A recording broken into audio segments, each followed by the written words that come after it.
Donald Trump reportedly hid in a catering truck to transport off of Air Force One onto an older plane because there was a fear the Iranians were trying to assassinate him. And the weird thing is, when they landed in the UK, no one knows how Trump got from the other plane to the main plane. So the question is, did he actually ever get off that plane and hide in this catering truck? Or, dare I say, is the whole story faked by the Trump administration to try and see who would leak the nonsense? Because it's a silly story. Somebody gets wind of it. And a lot of people think a lot of the weird stories that come out are Donald Trump making, or his administration at least, trying to figure out who is leaking by what's called coloring the water. Imagine you have 3 glasses on your table and there's a pool of water under all of them. You don't know which one is leaking the water. So what you do is you put red in one, green in one, blue in the other. Whichever color the water turns on the table, you know where your leak is at. So the Trump admin leaks select stories to various people, see which one hits the press, and then they know who's spilling the beans. So we're going to talk about that, and apparently, this is a crazy story. This broke yesterday. We'll talk about it today. Fauci was privately texting that there were red flags over the vaccine use and potential for miscarriages, and then almost immediately public was saying, nah, nothing to see here, everything's fine. Now, a bunch of women and their husbands are calling for Fauci to be prosecuted, to go to prison because they had miscarriages during COVID. Some individuals said even a few days after the first booster, they lost their child. And they believe that if Fauci had told them publicly what they knew, maybe their children would have survived. And then, of course, Royce White has gotten his first wig as he announced he is intending, he wants to play in the WNBA and that he is transgender. And now we're going to sit back and wait for the WNBA, which is based in New York City, to figure out what is a woman, because they actually have called an emergency meeting to figure out what a woman is because they don't know. That being said, they're based in New York, so they will be subject to New York human rights law, which means we kind of know where this one's going to go. And this could be it. This could be the end of the fever dream where they are forced to reconcile the insanity of what AOC called woke one. So we'll talk about that, my friends, and a whole lot more. Before we do, got a great sponsor for you. It's Tax Network USA. Do you owe back taxes or have unfiled tax returns? Have you filed every year but still keep owing? Did you retire and suddenly get hit with a tax bill you didn't expect? Maybe you pulled money from your 401k or IRA early and now the IRS wants its share. However your tax issue started, the outcome is the same. Your balance is not going down, penalties are growing, interest compounds, and many of you are about to owe again for this upcoming tax year with no real plan in place. Stop what you're doing and call Tax Network USA. The IRS is not waiting. The IRS is forcing collections through wage garnishments, bank levies, and property seizures. They can even file for you without your consent. This is where Tax Network USA comes in. With over 15 years in the business, there hasn't been a tax case they haven't seen or resolved. They specialize in tax controversies and help taxpayers nationwide get back on track by resolving back taxes and unfiled returns once and for all. Whether you owe $10,000 or $10 million, their team has resolved over $1 billion in tax debt. And they can do the same for you, but you got to call now. They're offering a free investigation called the IRS. After that investigation, they put a clear case plan in place to resolve your tax problem and get you back on track. It's about using your legal right to take control before the government sets the terms for you. Do not wait for another IRS letter or frozen bank account. Call 866-686-1535. That's 866-686-1535. Or visit tnusa.com/Tim or click the link in the description below. Don't forget to go to timcast.com and join us, my friends. Be the change you want to see in the world by getting in the Timcast Discord with tens of thousands of other individuals sharing stories, hosting their own shows, and you get to call in to the uncensored portion of this show, ask us questions, and maybe get some answers. Don't forget to smash the like button, share the show with everyone you know. Joining us tonight to talk about this and everything else, we have Rafael Mangual. How are you? Thanks for having me. I'm good. Who are you? What do you do? Rafael Mangual. I am a senior fellow at the Manhattan Institute, which is a public policy think tank, which basically means that I write about stuff. My particular area of expertise is crime, policing, public safety, criminal justice. So I have spent the last 10 years talking about why Woke One was crazy for policing, the defund period, all of that nonsense. So, but they're still advocating for all of those things. Absolutely. They're on TV right now saying defund the police. Of course. So they have no AOC's choice. like, yeah, Woke One was crazy, and we're still calling for it. That's right. I mean, I don't think that they can actually admit that everything that they did in the last 10 years was complete nonsense because they lose all credibility. I think they want people to forget long enough to elect them, and then they can go back and do the same thing. It was all nonsense. Well, it's going to be fun. Thanks for joining us. Daniel Turner's here as well. I am Daniel Turner, Power of the Future, your favorite fossil fuel advocate and Virginia sheep farmer. Great to be with you all. Thanks for having me. And we got the boys. What's up, everybody? I'm Phil. I sing for All That Remains. What's up, Carter? What's up, everyone? I'm Carter, and thank y'all for coming. Let's get into it. Here's a story from NBC News. Trump took a secret flight out of Turkey in an elaborate plot to hide his location amid Iran war. The operation last month used a catering truck to get the president on a C-32 that flew from Ankara to the Royal Air Force Mildenhall in the UK. They're going to say that he was whisked out of Turkey last month. The Washington Post was the first to report the details. The U.S. official confirmed the accuracy of these details. Trump deplaned the C-32 again secretly and reboarded the older Air Force One jet. Now, of course, you've got this image here of this catering truck. People are claiming that it pulled in. Trump sneaks out the back. Then they bring that catering truck to the other plane where he sneaks on that plane. The only issue is that, according to the story from the Washington Post, when both planes landed in the UK, no one knows how Trump got from the C-32 into Air Force One. So perhaps Trump never actually left Air Force One, but this story was planted to see who in the administration was leaking details of their security. Because you got to understand, if Trump told someone in the admin, they're going to try to kill me, so we are going to do a surreptitious plane swap, and then a month later, that person reveals that plan to the press, you'd have to imagine Trump would be very, very angry about that because it compromises his life, his security. I don't think Trump ever left the plane. I think this story is stupid and crazy. And the reason it's getting a bunch of traction, with people sharing pictures of Trump, hiding in a catering truck, is exactly the point. You make a story that sounds shocking or worth reporting, and then you see who's willing to leak it to the press, and then we told that specifically to Daniel. He was the only one who knew. He's the leaker. Secret Service doesn't share details of the president's security protocol. When I was in the Bush administration years and years ago, I was advance for a couple of events, and you have the little Secret Service earpiece and, read in 1%, 1/1000% of what they know, but you knew enough in the training that you don't share the things that are happening. So I agree with you. There's no way in hell the Secret Service is going to willingly say, oh, the president was in danger, so these are all the things we did to mitigate that danger. The only way, though, to explain how he got from plane A to plane B, if that is the case, and no one knows how he did it. I mean, I have seen David Copperfield in like a glass case dangling above the stage, and then a minute later, he's like sitting next to Carter. And so there are magic tricks that I don't know how they do. Have you ever seen the movie, what is it? It's The Prestige. Yeah, exactly. What a great film. It's a great film. Yeah. It's a bloody body double. Exactly. No, I've seen it. It's too good. It's too perfect. They used Joe Biden body doubles. Remember, they were looking at the earlobes, and I was like, that guy's like 3 inches taller than Joe Biden. That was Biden, remember? They called him Biden. Trump body double. I mean, aren't we going to know pretty soon if this was a purposeful leak? Or, I mean, someone's going to get fired in the near future, right? It just depends on how much they want the journalists or the press to know. Someone might announce that they're moving, and we don't even know that it's a firing yet. Yeah, that's true. If it's true, I mean, if it is the case that he actually was targeted and they had reliable information, the implication is that it's like a nation state actor because they're going to they're talking about getting him off the plane because of anti-air stuff, right? It's not just a situation of there's a security situation. It's there's some possibility, no matter how small, that the flight plan of Air Force One was leaked and that a nation state was with, again, anti-air capabilities was looking to target him. But you would think that they would have some kind of plan for that, right? I mean, that's get him off the plane. No, but beyond that, where they could still fly him, and it's not like they told everyone else to get off the plane. I imagined that there were enough important people there that if that plane went down, it would have been a disaster, right? Like that plane's flying with F-35s beside it, right? Like there's got to be some kind of contingency for that. My hunch is right now the White House, Susie Wiles, someone is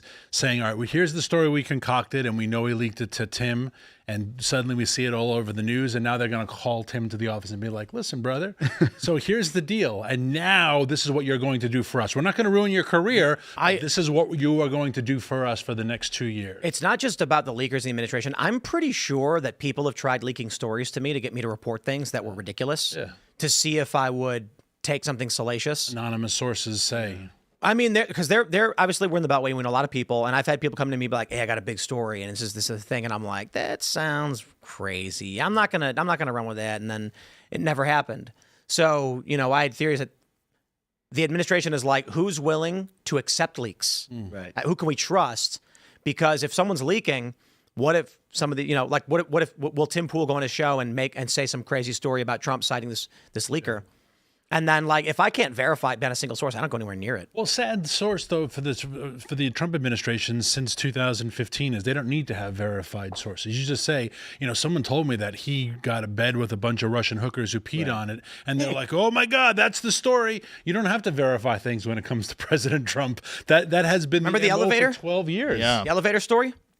You remember the elevator story? Refresh my memory. A videotape exists somewhere of Trump doing something in an elevator. What he's doing, no one knows where and when it was. No one's sure, but no one's even sure it exists. And I'm like, what? And people have reported this. Yeah. Oh, it's a real story. It's from Huffington Post. Yeah. Let me see if I can find it. Well, and the woman who's suing him for defamation, and you still have Democrats say Trump, graped, we have to use the proper language, like this woman. And it's like, no, she's suing him because she couldn't prove it because she said this was Neiman Marcus at Tuesday at 4:00. Surprisingly, no one has witnessed this. And so he called you a lying slut. And now I don't know if that's a bad word, but This is 2018, right? I want to ask Tate. Tape might How old is Tate's 25, right? Yeah. I think. I'm wondering if hey, when you were 17, did you read this post? Huffington Post wrote, a tape might exist of Trump doing something in an elevator, though exactly where that somewhere is and what that something might be, no one in media can say. Wow. That's because no one in media seems to have seen the tape or is even confident it exists. look at that story. Holy That's smokes. remarkable. That is... When you think about that, that's horrifying. Yeah. I imagine when Kamala was learning speech writing, she studied this tweet. And she was like, how do I say as much as, how do I get as many words in as possible to say as little as possible? This story may as well say, there's rumors of something we're not sure of, so we ignored it. It's not even a thing. Might. As soon as you start using might, it's not a story. Yeah. It's Not just that, it's that a tape might exist of something. Picture in there. This could be said about anyone. Right? I know, and Photoshop an image of Trump in an elevator. This is the thing. Bro, this is 8 years ago. Yeah. There are a lot of people right now, young Gen Z, that are getting into politics that don't know this. That don't know this is what we all went through. yeah. Can't believe they didn't take it down. Or they think this is the norm of how you do political journalism now, which it kind of has become, unfortunately. The hunt for every Trump reporter's white whale, the elevator tape. Yeah. All of your favorite media outlets, plus Tom Arnold, are racing to find a damning tape that might not even exist. Plus Tom Arnold. Yeah. I forgot Tom Arnold was military. That's right. Yeah. Yeah. I remember him from that movie with Arnold Schwarzenegger in the 90s. What was it? True Lies. Insane, man. Was he? And so I got to just say, maybe, just maybe, the news is fake. Yeah. I mean, yeah, that news is definitely fake. 100%. Yeah. But If you say fake news, right? I mean, that means you're persona non grata. You can't participate in the Fake mainstream news. conversation. It's all fake. I don't know if that's the case anymore. Oh. There was a People time where woke that up. was the case. Yeah. Yeah. I mean, the American people are so untrusting of official narratives, of the establishment, institutions in general. The idea that you are going to be punished for saying fake news nowadays, not anymore. Yeah. People don't believe anything. There are people out there that, particularly, people that are extremely online. Yeah. like just if you're repeating something that lines up with an official narrative, they just disregard not just what you're saying, but you at all. Oh Like, no, yeah, you know, I get yeah, that all the you're- time. I mean, if- if I like, especially in a law enforcement context, if I'm talking Yep. about a case and I like say anything that even remotely resembles what the official narrative is, it's like, oh, you must be getting paid by the entity, yeah. or like it's like, Yeah. guys, like it's possible to just like agree sometimes with Yeah. the official narrative. That I is- have a good that is- buddy who runs a National Journalism Center, so he teaches young people to be journalists, and it still is a valuable career. But I remember him saying, as a trained, journalist himself, he said one of the downfalls that he saw of media in recent years was, do you remember Anonymous, the source Anonymous? Yes. And he said when the New York Times was running this, saying it was the most senior official, and everyone was going bonkers. Anonymous is saying all these things, the whole letter in the New York Times.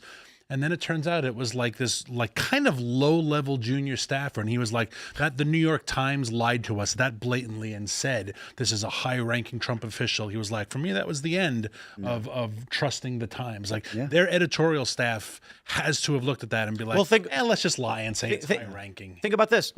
I could, not even anybody, any journalist could say, I have a source in the government that has revealed to me insert negative story about Trump, and sue me.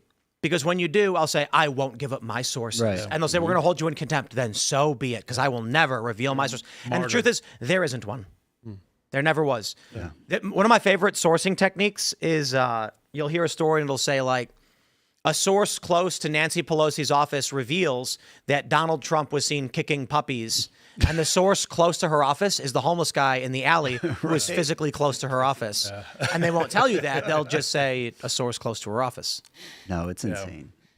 It's insane. I don't think this story is, and quite frankly, I don't really care if it's true. I think the Secret Service does a better job than worrying about these types of little shenanigans. I think it's a much more elaborate plot to keep the president safe, but do what you have to keep the president safe. What I have enjoyed is some of the media meltdowns saying, wait a second, but you still let us board the plane? And like, yeah, because you're not the president. Like, no, you're not there's the the president, target. there's everybody else, right? Like, even the president's staff was still on the plane. I think the president was on the plane. I think the story's fake. I think the story is fake, but I think I get a kick out of them saying, like, well, if the president was in danger, we were all in danger, Right. so we all should have been evacuated. It's like, that's not how it works. Yeah. Like, there's the president and then there's everybody else, and get your own Secret Service.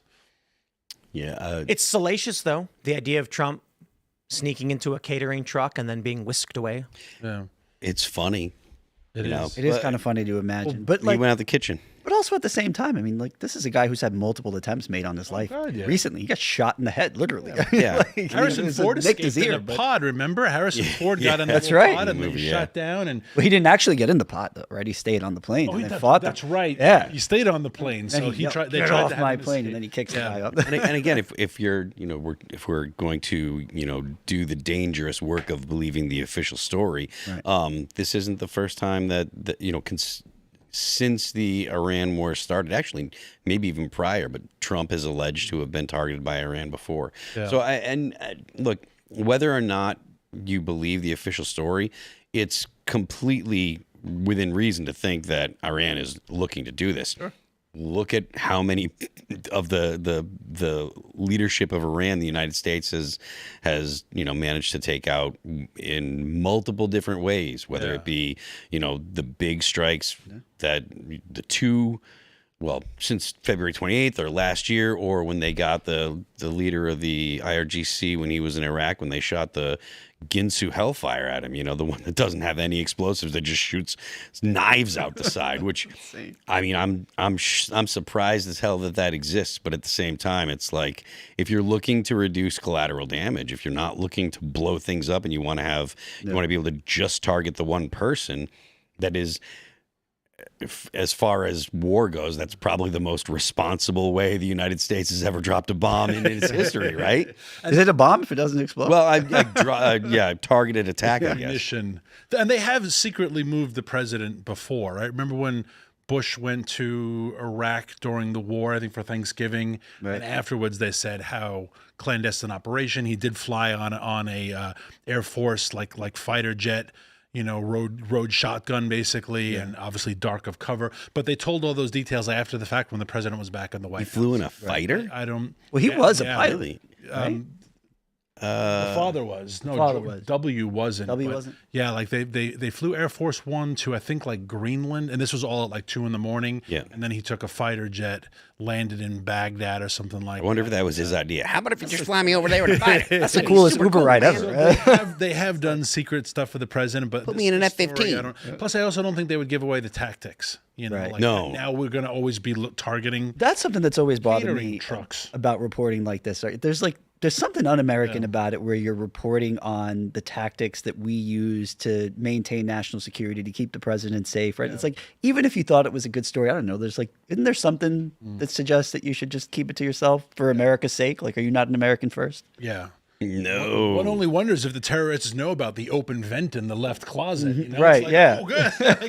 like, they don't have to reveal all the information. But like, seriously, I could see the New York Times running a story like that, just talking about like, oh, we discovered this like vulnerability, and then the Secret Service learning about that in the New York Times as opposed to Yeah. Let's jump to this next story. Trump issues vague response to idea for national emergency ahead of the midterm. He's being interviewed, and this host on Rav says, in INS v. What was it? The Akata or whatever? I don't know. I forgot the name of the case. Let me pull it up actually, because I feel stupid forgetting it. Wiki INS v. Basically, he said it's Chadha. Sorry, seems obvious. If Trump were to declare a national emergency, there's no veto power of either branch. They can't just vote to stop it. So a national emergency requires 2/3 of the House and the Senate to override, which means that if within a month of the election, Trump declares a national emergency on elections, requiring voter ID and all of these things, they would not be able to muster up the political capital to actually stop Trump from doing it. Trump said, let me just say, stranger things have happened. Now, my response is that Trump doesn't need to do this because the DSA is burning down the Democrats 4-1. It's something like, when polled, the net, like the unfavorability of the DSA for independence is like 71 to 75%. Yeah. When asked who they'd rather vote for, they lean Republican over DSA. So with, Zohar Mamdani recently lost his pied-à-terre thing. The judge a Democrat judge was like, you can't do this. It's not working. And we are seeing these far lefties win in, New York and now in Michigan, potentially Wisconsin, Colorado. There's a viral video where the guy says, DSA's kryptonite is literally asking them about their campaign positions. Yeah. And this guy says to this woman, you want to defund the police and abolish prison? She's like, yes. And he goes, so if my daughter is assaulted and raped, what agency would stop him? And if not the police, what agency would stop him? And if not jail, where would he go? And she's like, well, I don't want to get caught up in these hypotheticals. Right. Because that's never happened. So the point is, maybe Trump does want to just suspend, like by national emergency, some of these, suspend is not the right word, but implement controls on the election. I don't know that he would need to do it, but what do you guys think? You think Trump would pull that off? If he made an executive order under a national emergency saying that you must produce an ID that proves that you're an American citizen, I would have zero problem with it. And I think he would get away with it because 80% of Americans believe that the SAVE Act should be passed. Yep. I think that that most Americans, the people that don't like Trump, they would obviously not like it because they don't like Trump. Right. But overall, in the grand scheme of things, I don't think that there would be significant political repercussions because most Americans say we want the SAVE Act passed. The House has already passed the SAVE Act. They've tried to attach to multiple. The thing that's holding it up is the Senate. Yeah. And I think that he would be able to get away with it. He would catch hell, definitely, but he would be able to get away with it. The White House updated their election integrity page earlier today when I was working on my morning show covering this issue particularly, and they've added a lot.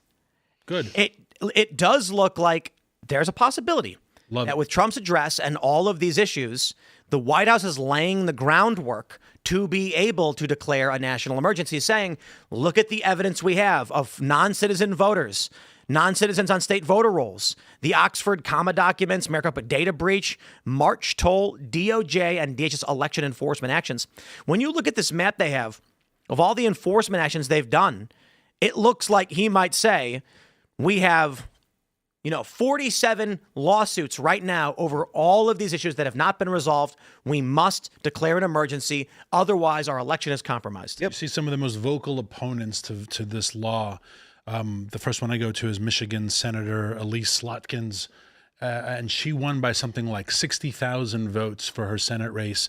But there are some 400,000 fraudulent voter files in Michigan. So if she is adamant, like, we can't have this, women and minorities won't be able to vote. It's like, or the 400,000 people who probably voted for you to make up the delta. So that when you compare the ones who are most vociferous to their level of margin of victory proportional to their state's electoral fraud, it's like, well, of course you don't want this, because this is how you plan on winning. Exactly. I think the general public, like you said, is going to be okay with the idea of requiring this. I just don't trust the media to sort of allow him to maintain control over the narrative. I think within 24 hours, people are going to be painting this as him suspending elections, as him taking things over, and people are going to lose their minds. They weren't going to vote for him anyway. So they won't vote for him, right? But it's not him on the ballot in the midterms, right? So they'll be like, to show our opposition to President Trump, we're going to vote for the Democrats. It's like, well, you were going to vote for the Democrats. There are a lot anyway. of people on the fence, though, who I think would be turned off by it. I don't know. It's a risk. All I'm saying is that it's a risk. Definitely. There are a lot of people who I think support that. I think voter ID makes sense. I think it's crazy that not only do I not need an ID to go in to vote? If I show my ID in New York, it's like kryptonite. Like, get it away from me. I don't want to see. Right? That's nuts to me. But I also think, like, there's a major political risk here if he does this. I've been asserting that we need Donald Trump to be more like Lincoln, to do the things necessary to make sure that we save America, right? Like, no kidding around. No. I'll tell you why I'm laughing when you're done. It's like the DSA and the far left of the Democrat Party, they want to do things that are actually prohibited by the Constitution. They want to get rid of the Senate, which you can't do. That's the one thing, and I keep repeating this on the show, but there's only one thing that you can't do via amendment, and that's get rid of the Senate. That's take away the votes of the senators of the several states. You cannot amend that away. You cannot get rid of that without abolishing the whole Constitution. So you have to get rid of the entire Constitution to get rid of the Senate. And the DSA has said over and over and over, they want to get rid of the Senate. They want to get rid of the Electoral College. Supreme Court. They want to get rid of the Supreme Court. They want to get rid of the Supreme Court? They want to make pack it. something like subordinate to Congress. Yeah. Right? So like, it's not which is traditional judicial. Right. much more the way like European parliamentaries Right. work, that like the Supreme Court is a branch of the Right. it's like the Judiciary Committee Right. of the Parliament. But the point, I guess, that I'm making here is these people are a threat to the actual republic. Okay, they're not just looking to make changes around the edges. They don't just want health care for everybody. Yeah. They specifically say in their literature to DSA members to misrepresent, to lie about what their policies are when you're actually out on the stump talking to voters. They will do everything they can to take away the republic that we have and totally destroy it. So we need someone like Lincoln who's willing to do what's necessary to protect the United States of America from what would amount to authoritarians. Sure. Yeah. Liberalism doesn't have a means to defeat authoritarians. But they're getting flattened. That's the thing. I mean, we are seeing them win locally, and so that is a problem because they say act locally, think globally, right? Yeah. The issue is that when you affect localities, it trickles up. Mm-hmm. So we do have this issue, but even AOC is trying to distance herself. Abdul El-Sayed is trying to distance himself. I wonder if he's a DSA member, right? I mean, who is Abdul El-Sayed? No, I wouldn't even say he's a DSA. No. Yeah, he's not. Yeah. But they campaigned for him, right? So they're trying to get away from this branding. The question is, going into the midterms now, will this have enough of an impact to prevent Democrats from winning? Will the Democrats themselves, who are dumping millions of dollars to stop the DSA, succeed in pushing them back? And more importantly, in 2028, are we going to see with this new Tucker third party, and again, the Democrats, the moderate Democrats, are launching massive multi-million-dollar efforts to stop the DSA. They don't have that money either, which is the remarkable thing. They're going into debt. Will will the Democratic Party just become a shell of its former self? Oldest political party in the world, they don't last forever. Yeah. No, I think you're absolutely right. They are tearing themselves apart, and that's a good and welcome thing. The DSA co-chair was on that video a couple days ago, which was supposed to be a serious podcast, and she's laughing, saying how we're all in favor of taxing the hell out of the rich. Yeah, and the guy says, like, could you explain that? And she's like, well, I haven't really figured out exactly. And he says, but shouldn't you though? Like, you're the co-chair. Like, and she laughs like, we're going to tax the hell out of the rich. Big, large woman. And you say looking at that, you just want punishment. Like, you don't have a tax policy in mind. You just want it's a whole principle built on envy and hatred. You just hate these people. That's the problem with the DSA. They're not motivated by any coherent policy. They're picking up on energy of we hate the rich. Yeah. So you don't want to start a class war in the United States. There are 800 billionaires in the United States. That's it. Right. And they control something like $7 trillion, which is a lot of money. Right. But the whole U.S. Economy is worth something like $169 trillion. Yeah. So the billionaires don't have nearly enough money to fix the problems that the DSA say that they're going to fix. Yeah. So you know what that means? You have to go after the millionaires. And then you have to go after the 100 millionaires. So maybe there's a couple more thousand of those. But it doesn't, the math doesn't work out. And what you end up doing is you take the property what they would end up doing is taking the property from the people that provide jobs to the middle class. And you will destroy the economy and destroy the country when you turn the people that are envious, angry, when you turn those people against the wealthy, the rich people that are the actual people that create the jobs, you will destroy the country that way. Yeah. And I understand that people are motivated. Point. Yeah, that's totally the point. Their entire point is destroy the country, and then we'll build something new from the ashes. Right. They want to build utopia. In order to build utopia, they have to tear everything else down. Yes.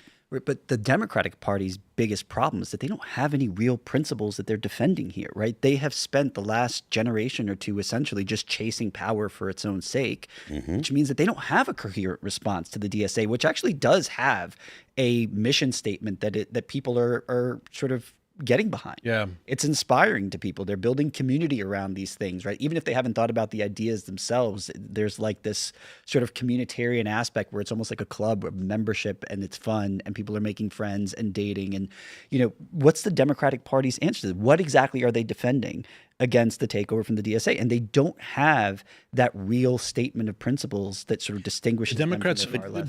They have right now, or for 10 years, their position has been, we are not President Trump. Right. They had their 4-year window for Biden.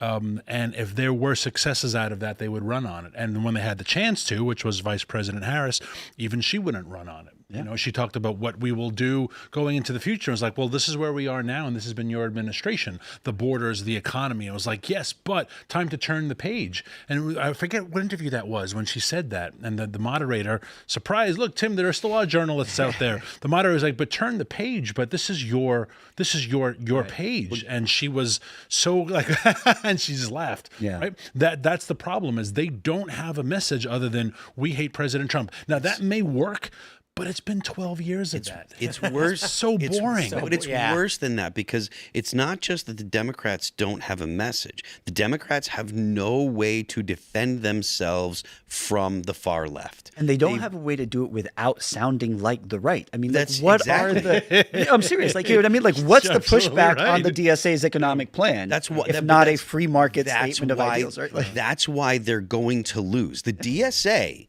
and the far left are going to take over the Democrats. Mark my words. They are going to be the future of the Democrat Party, unless there's some significant changes to the way that the economics of this country have played out. And that's not going to happen because the boomers have all the property, or the majority of the property, right? Kids still feel like they can't get houses. The wages that people are making have not increased significantly. The dollar doesn't go as far as it did just 5 years ago, right? Like, because of the inflation that happened after COVID. Burritos. Yeah, everything is. Well, I mean, as much as that's a silly thing to talk about, and it was fun to make jokes about, it is legitimate. Now, look, the American people are more wealthy than any other country. The people in the poorest state in the United States, in Mississippi, still make more money per capita than the average person in the UK, right? So the average poor person in America is wealthier than the average person in the UK. Not the average poor person, but the average person in the UK. Yeah. That was a great study. So this stuff is like but you can't make the argument to someone that feels like they're hurting.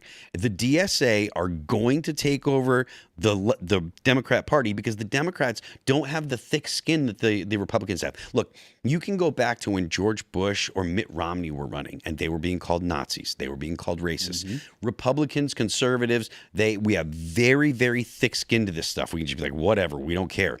Democrats don't. Yeah. They've always been the one. They've always been the ones to fold as soon as the left, the further left attacked them. The people that got canceled and the people that really kind of bent the knee, in significant numbers, it was all Democrats. Because they didn't have any way to defend themselves. It'll be curious to see at the federal level, at the state, at the national level. So we have to look at 2028. Bernie twice was going to be the DSA candidate, and twice the establishment effed him because they were like, we are not letting Bernie, because he won't win nationally. So now we have DSA on the rise now, 2027, 2028. Now we get to the nominating convention. Are the super delegates once again going to swoop in and be like, it is not AOC, it is Gavin Newsom because we have changed the rules? Like the party establishment could be the final death knell for the DSA. It's good that, well, I don't think that'll happen in the short term. Like maybe it will in the next election. But in the following presidential election, the DSA will have the mojo by then because they're having enough wins at a local level where people are looking and saying maybe these DSA guys are onto something. First of all, but you bring up Bernie Sanders, and that's a great segue to this. Like, you look at the way that Bernie Sanders folded when those two women got on stage and were yelling at him and took the mic from him. That's right. And he was like, you wait. And he had no way to defend himself. He had a way. He just didn't have the stones to actually do it. But no Democrats do. Right. They don't have the courage to stand up and say, no, you're not going to, because all of the stuff, the intestinal fortitude that it takes to do that. Yeah. Toxic masculinity, which is why you're a white supremacist. Right. They'll throw all the names at them, and then the response is going to be like, oh. Which is why the Trump line against Hillary, when he takes the mic and goes, "You'll be in jail." That's why that was such an iconic moment, because it was like, wait, we don't say those things. Like they're allowed to call us Nazis and racists, and you just have to stand there and listen to it. Mm-hmm. That was the first time. It was like, whoa. Like, people didn't know how to respond to that. Yep. Now they are kind of used to it.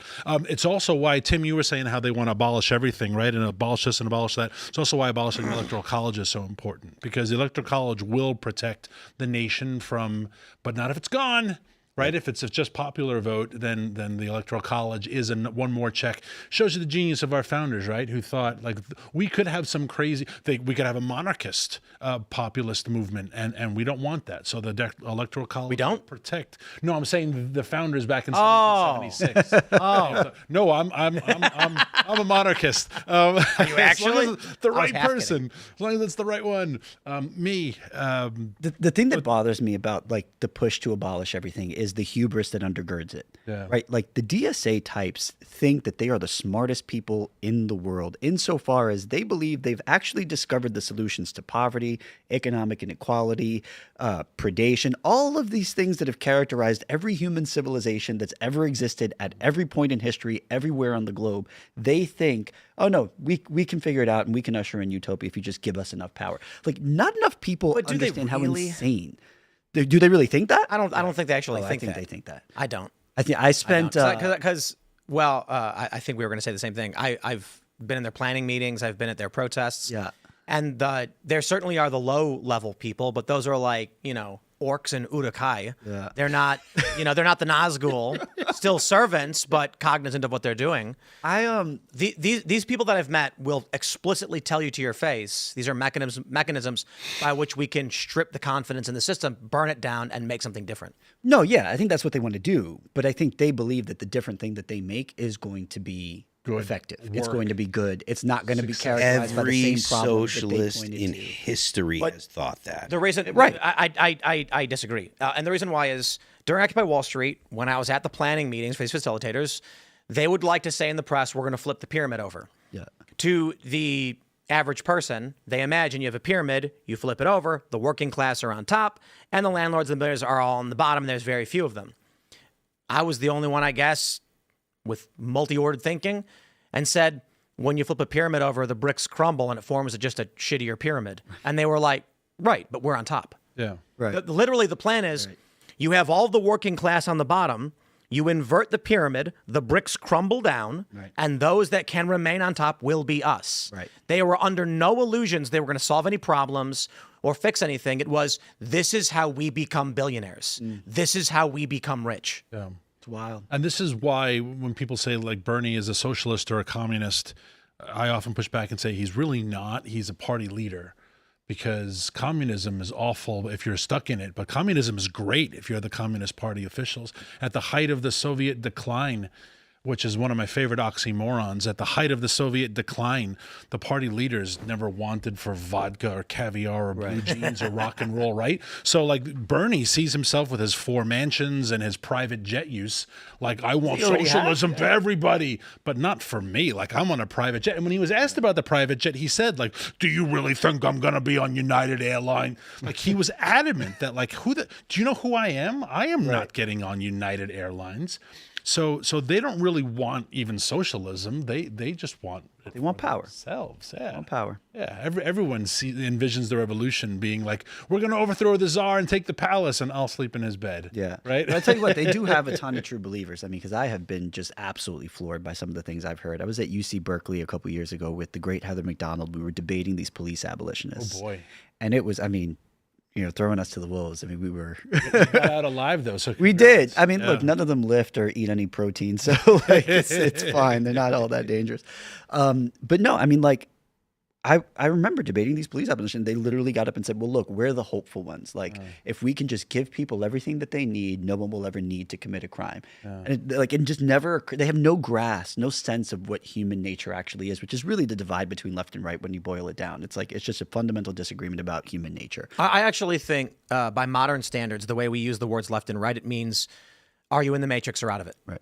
So if you are a card-carrying communist who says the Biden administration was corrupt, letting in illegal immigrants, and Joe Biden himself flew to Ukraine and threatened to illegally withhold loan guarantees so that a prosecutor would stop investigating his son, they go, you're a conservative. Yeah. It's like, you can literally be wearing Mao uniform. Like, if Hassan came out and said true things about what was going on in the world, they'd be like, whoa, he's going right-wing, what's going on? Because they don't mean conservative values, they mean, do you believe? Yeah. Alternative. Are you a team player? Do you believe? Yeah. Are you in the cult or not? Yeah. That's it. Yeah. And do you measure your successes against some theory? And that's where the left will always have the advantage over the right, is because they can say, yes, but we could do this. We will do this. If we're able to do this, this is what the future will be. And you say, well, show us an example of where it's ever worked. They don't want to have those conversations. Well, because it's never really been tried, so we can't show you that example. Or it Right? hasn't been implemented properly. So it's always the benchmark is the idea. And that's why also it tends to be the ideology of very young people and losers. Yeah. Because you live in this fantasy land, like, you know what, man, like one day I'm going to marry this hot chick and live in a mansion. And that's adorable when you're like 15, but now you're 40 and you're like, one day I'm going to have, well, if you're not getting your hands dirty, it's never going to happen. And then you say, well, you know why? It's because of the systems. Well, yeah. Everything is stacked against me. That's why. It's like, no, you're just a loser. And you always will be a loser. I've made this argument on the show a bunch of times. The reason why America is the greatest country that has ever existed is because we have, up until maybe 50 years ago, we always attracted people that believed that they happen to the world. The world does not happen to them.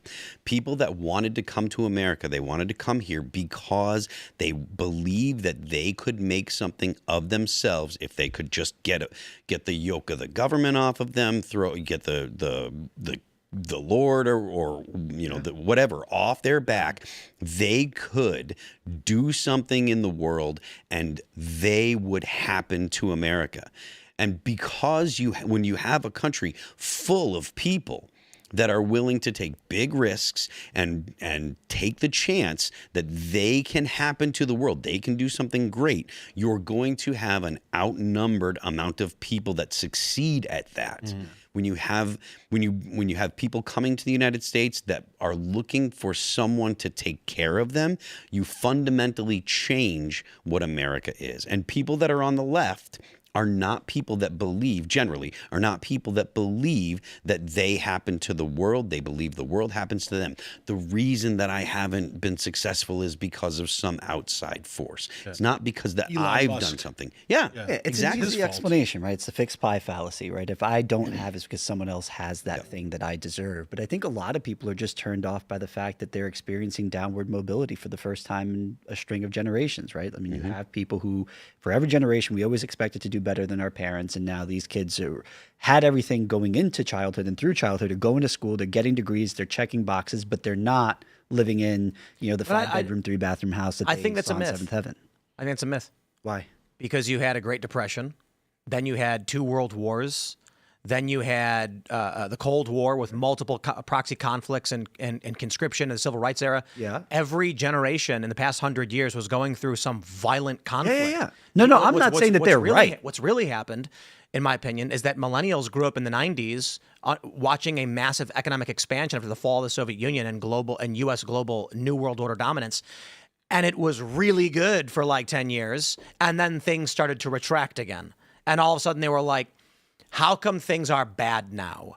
But if you go back to and it's fascinating because I wasn't alive. I'm sorry. I was alive in the 80s, but I was not lucid in the 80s. Right.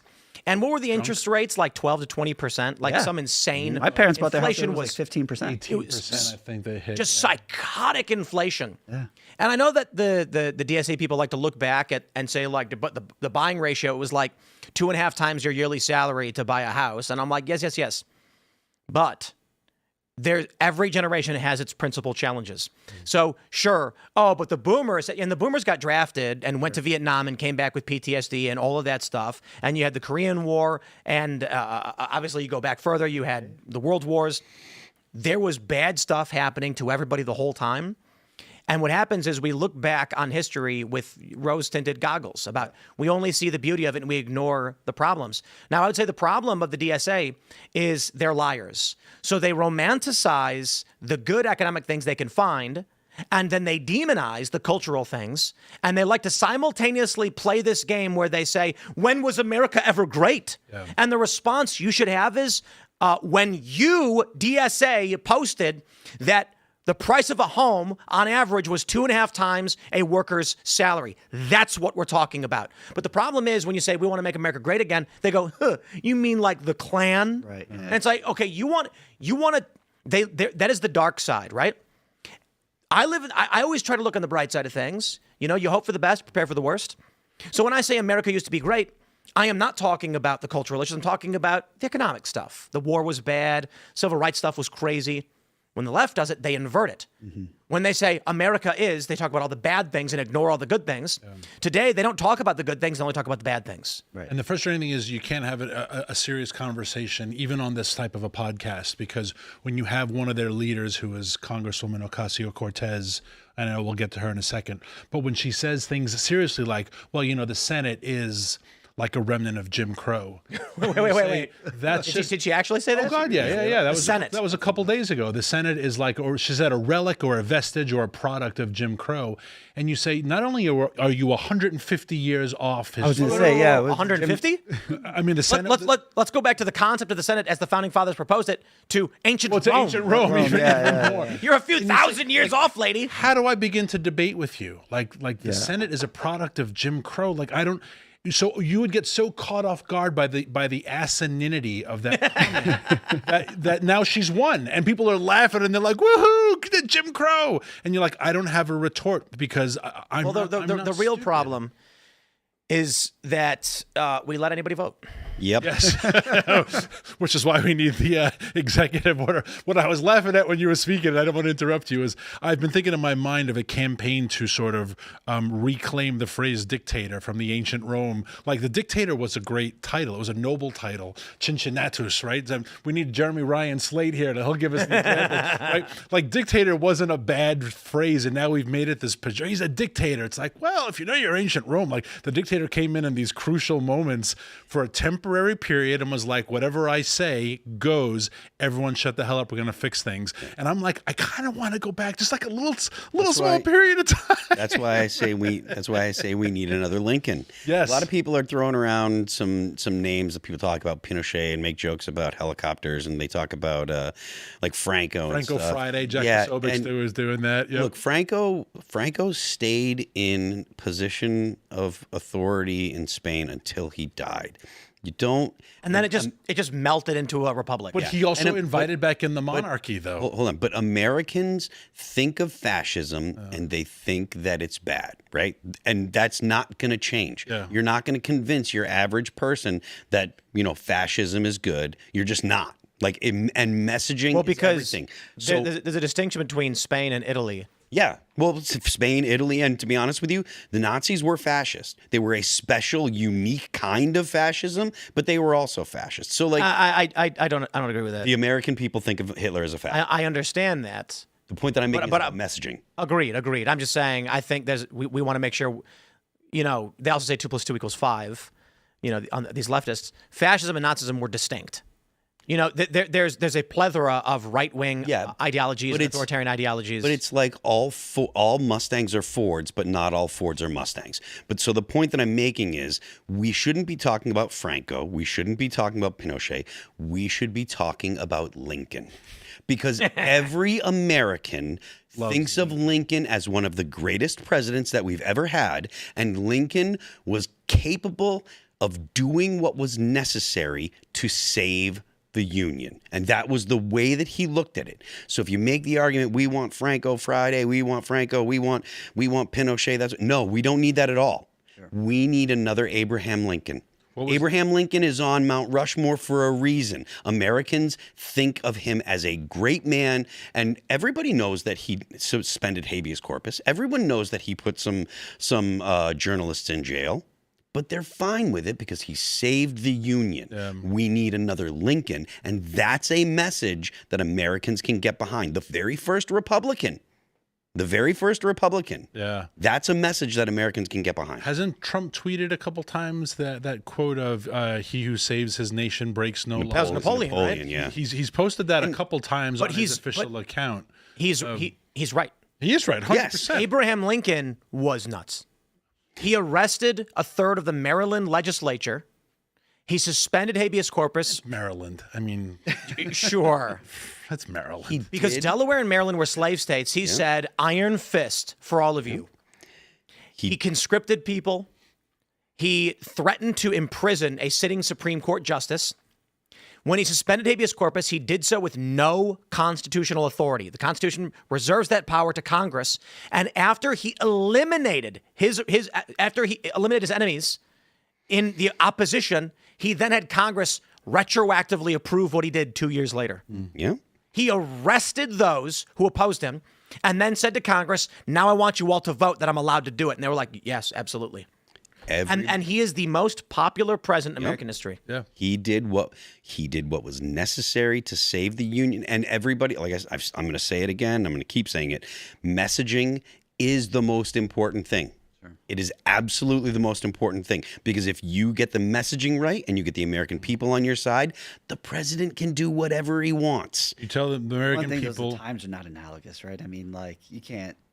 They're not, but they're not. But you're never going to convince Americans that we should have a Franco. I mean, look, the problem is that Trump's not evil, and when I say the problem, it's that for all of the things you talk about with, I shouldn't say you talk about, but we talk about with Abraham Lincoln, Trump's not that guy, and I don't necessarily expect him to be.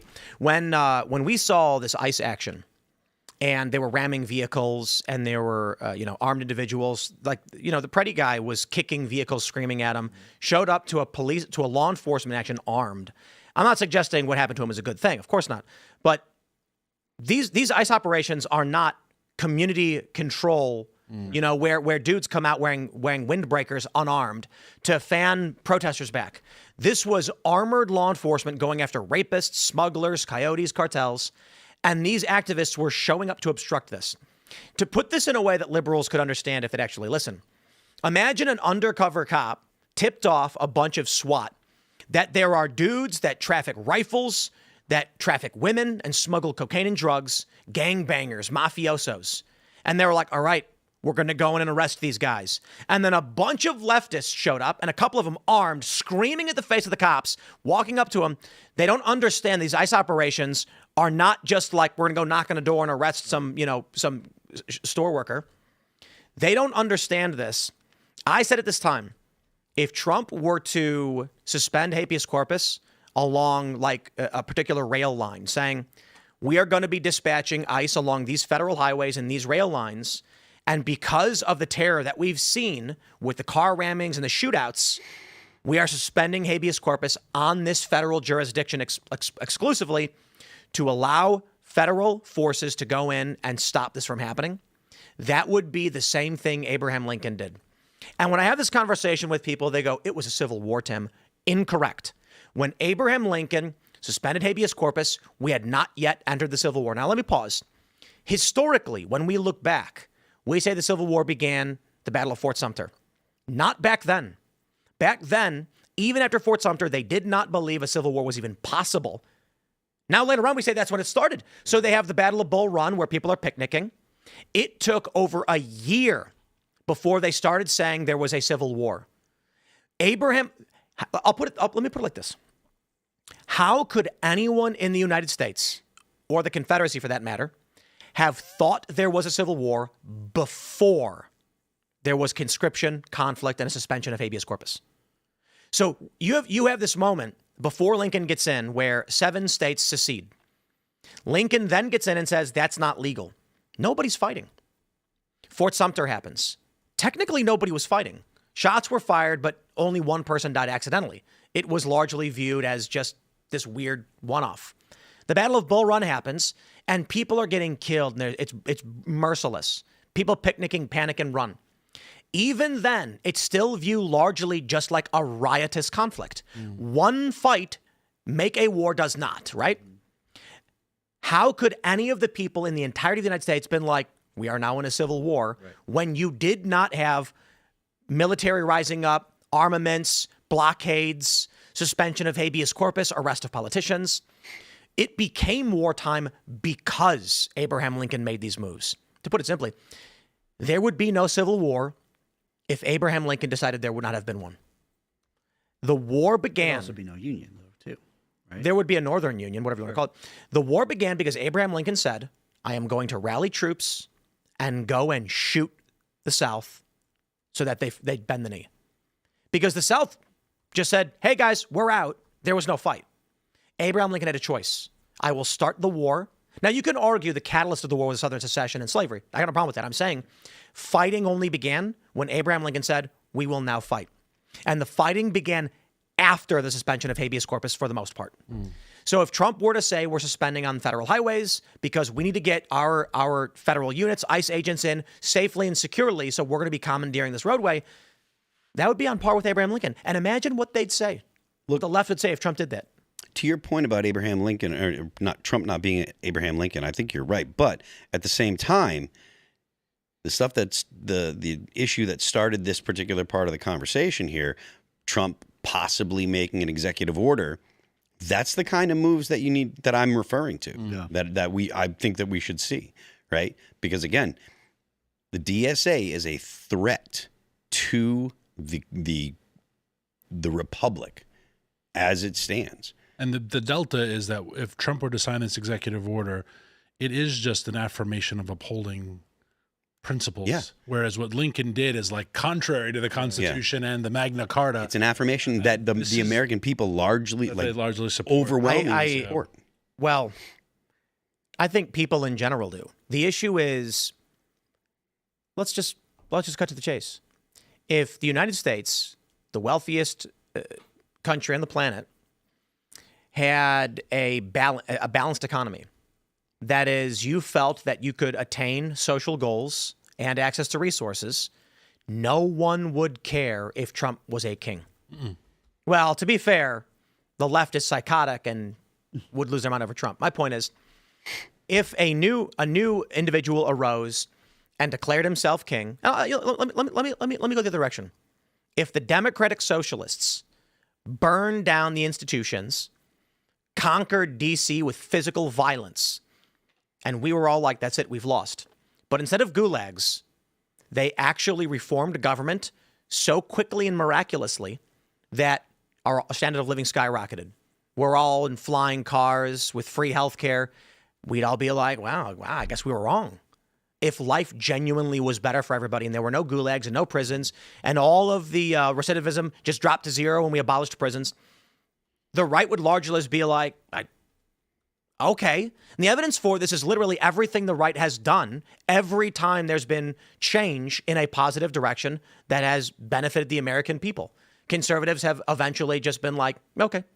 They don't go and smash windows and murder people or anything. This country has changed. Civil rights being a really great example. Well, to be fair, I guess it was technically Democrats, but the more traditional view was, the more progressive view was civil rights. And then once we got it, they were like, no, yeah, it works. We don't want to go back that direction.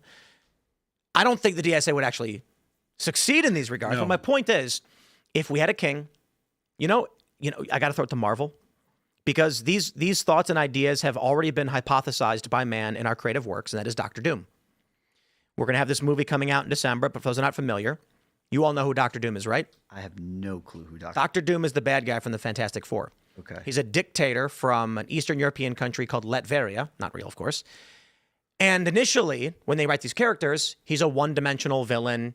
He's a wealthy Eastern European dictator with a scarred face, so he wears a mask, and he uses technology or whatever, right? Modern iterations throughout the past several decades have entertained this idea. A really great storyline from Marvel. Well, this is the Spider-Man show from when I was a kid. They go to I think it's a planet Dr. Doom has conquered. And they're like, we have to free the people from the evil dictator Doom. And guess who tries to stop them?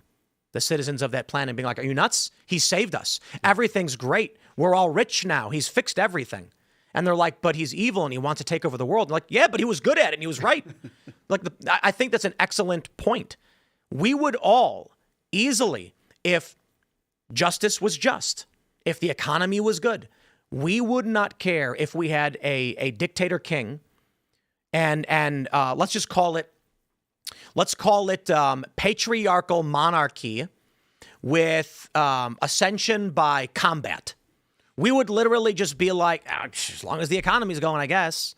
If you start jailing people for fake reasons, eliminating, dissenters, shutting down speech, then people get mad. If the economy goes south, people get mad. But the principal issue is if people got a place to live and food to eat, they ain't revolting. Well, the challenge with that, which is why the left exists, is that if people have food to eat and a relative prosperity and peace and freedoms, et cetera, then they begin to question the actual need for government in general.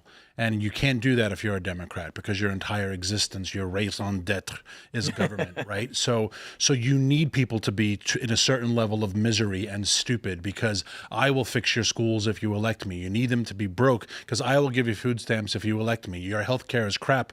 I will give you better health care if you elect me. So they have to advocate for misfortune because they are the savior. And I think the opposite of that is if you have happy, peaceful, prosperous, what do I need government for? You would then question, like, aren't you my congressman?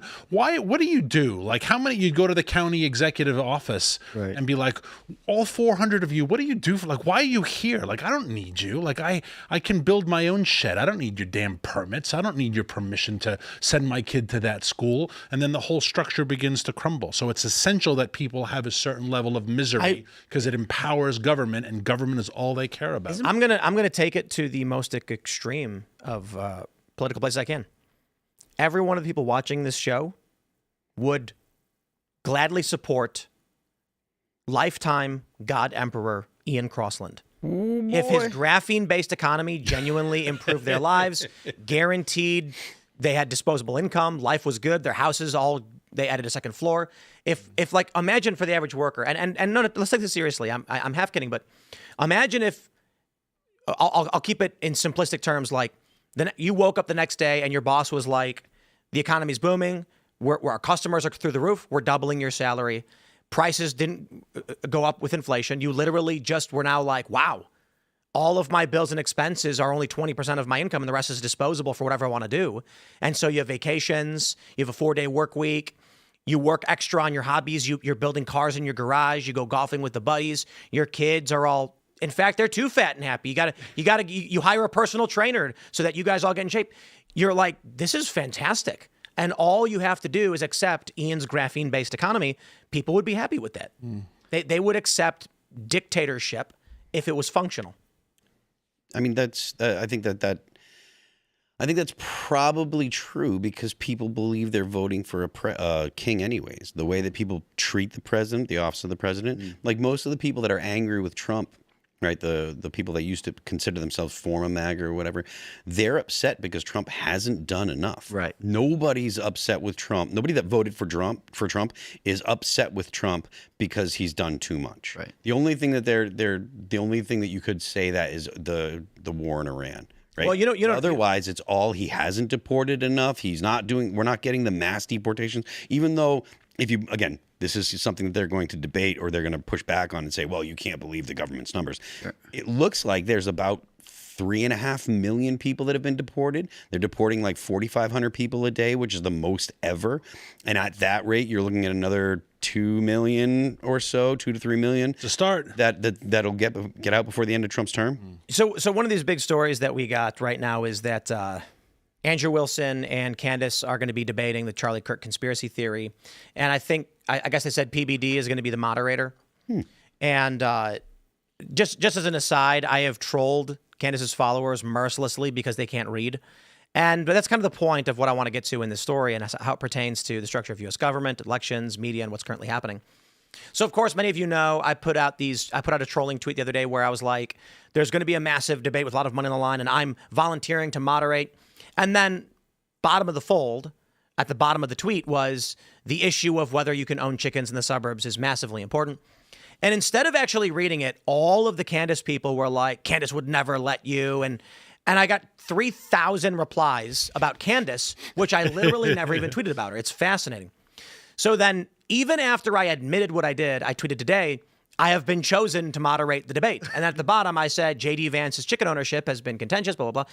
And still, they're spam blasting. Yeah. Candace actually had to make a statement where she was like, no, he's not moderating. Yeah, right. And then I did another tweet where I said, despite what you've heard, I am moderating, but I'm literally not even talking about it. The point is these people don't read. Sure. They don't read. Here's the point.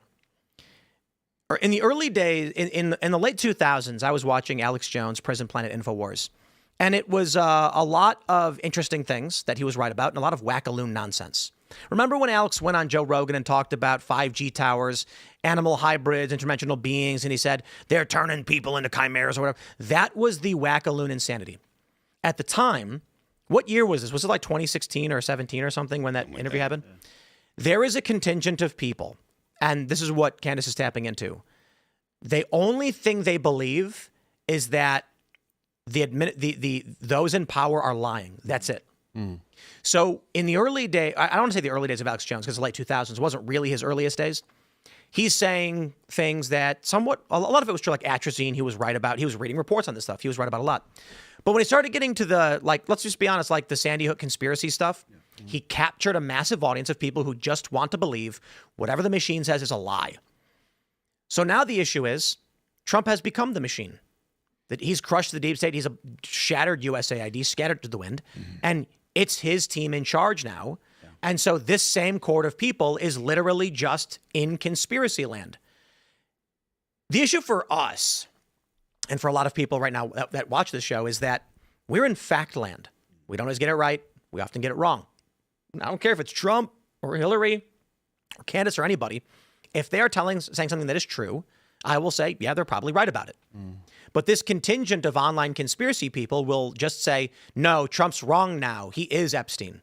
And it's like, Trump's the guy who got Epstein arrested in the first place.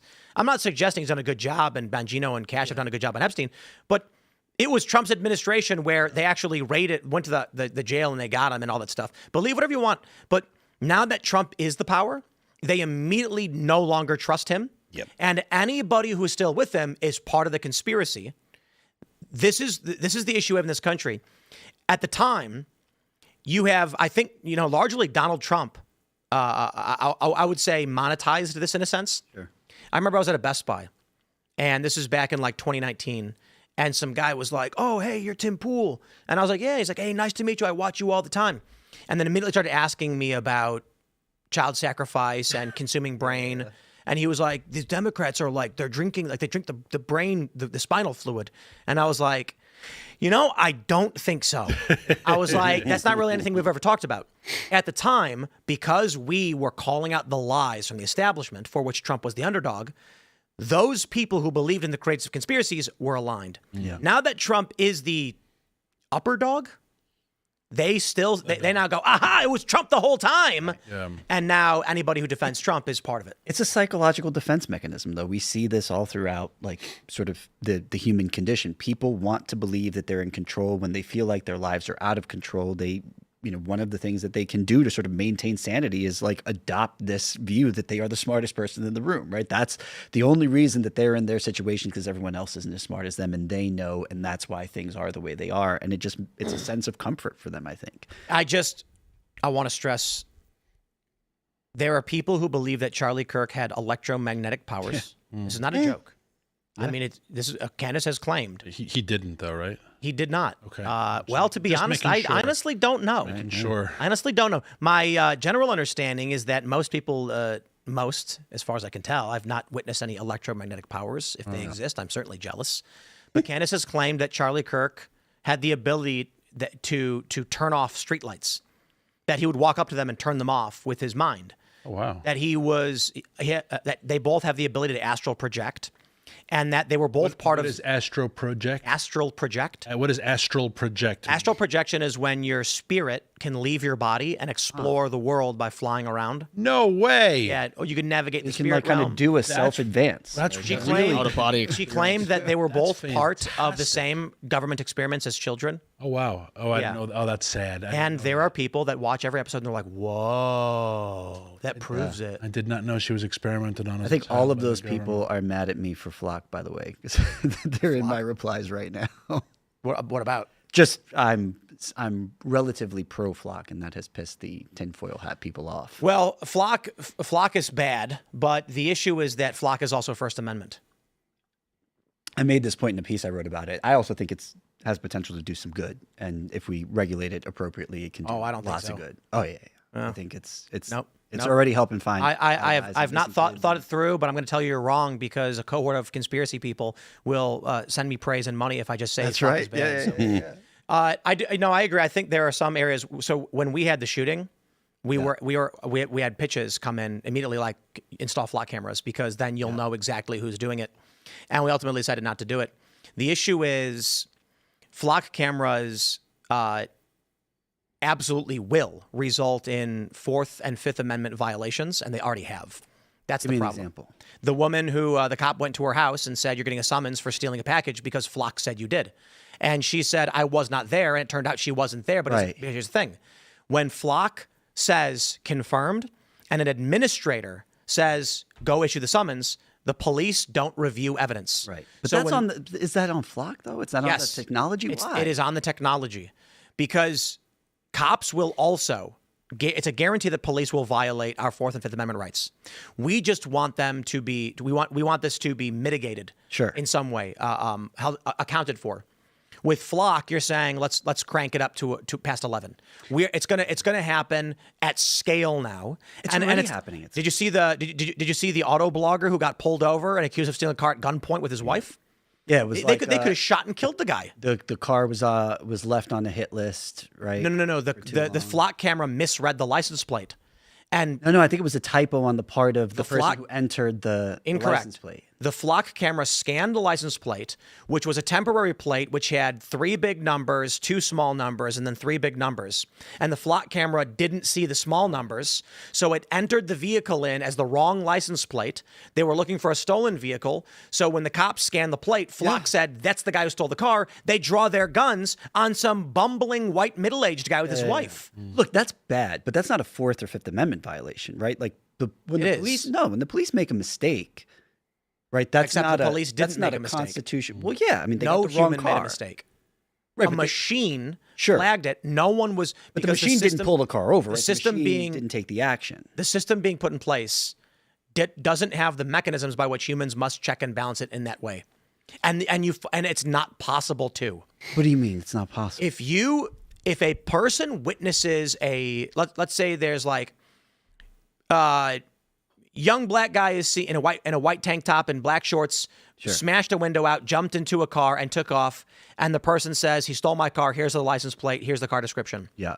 A human can make a mistake, but we know that human entered it in and a mistake had been made, and we can trace that and find accountability. Sure. Flock cameras as an entirety of its system did this.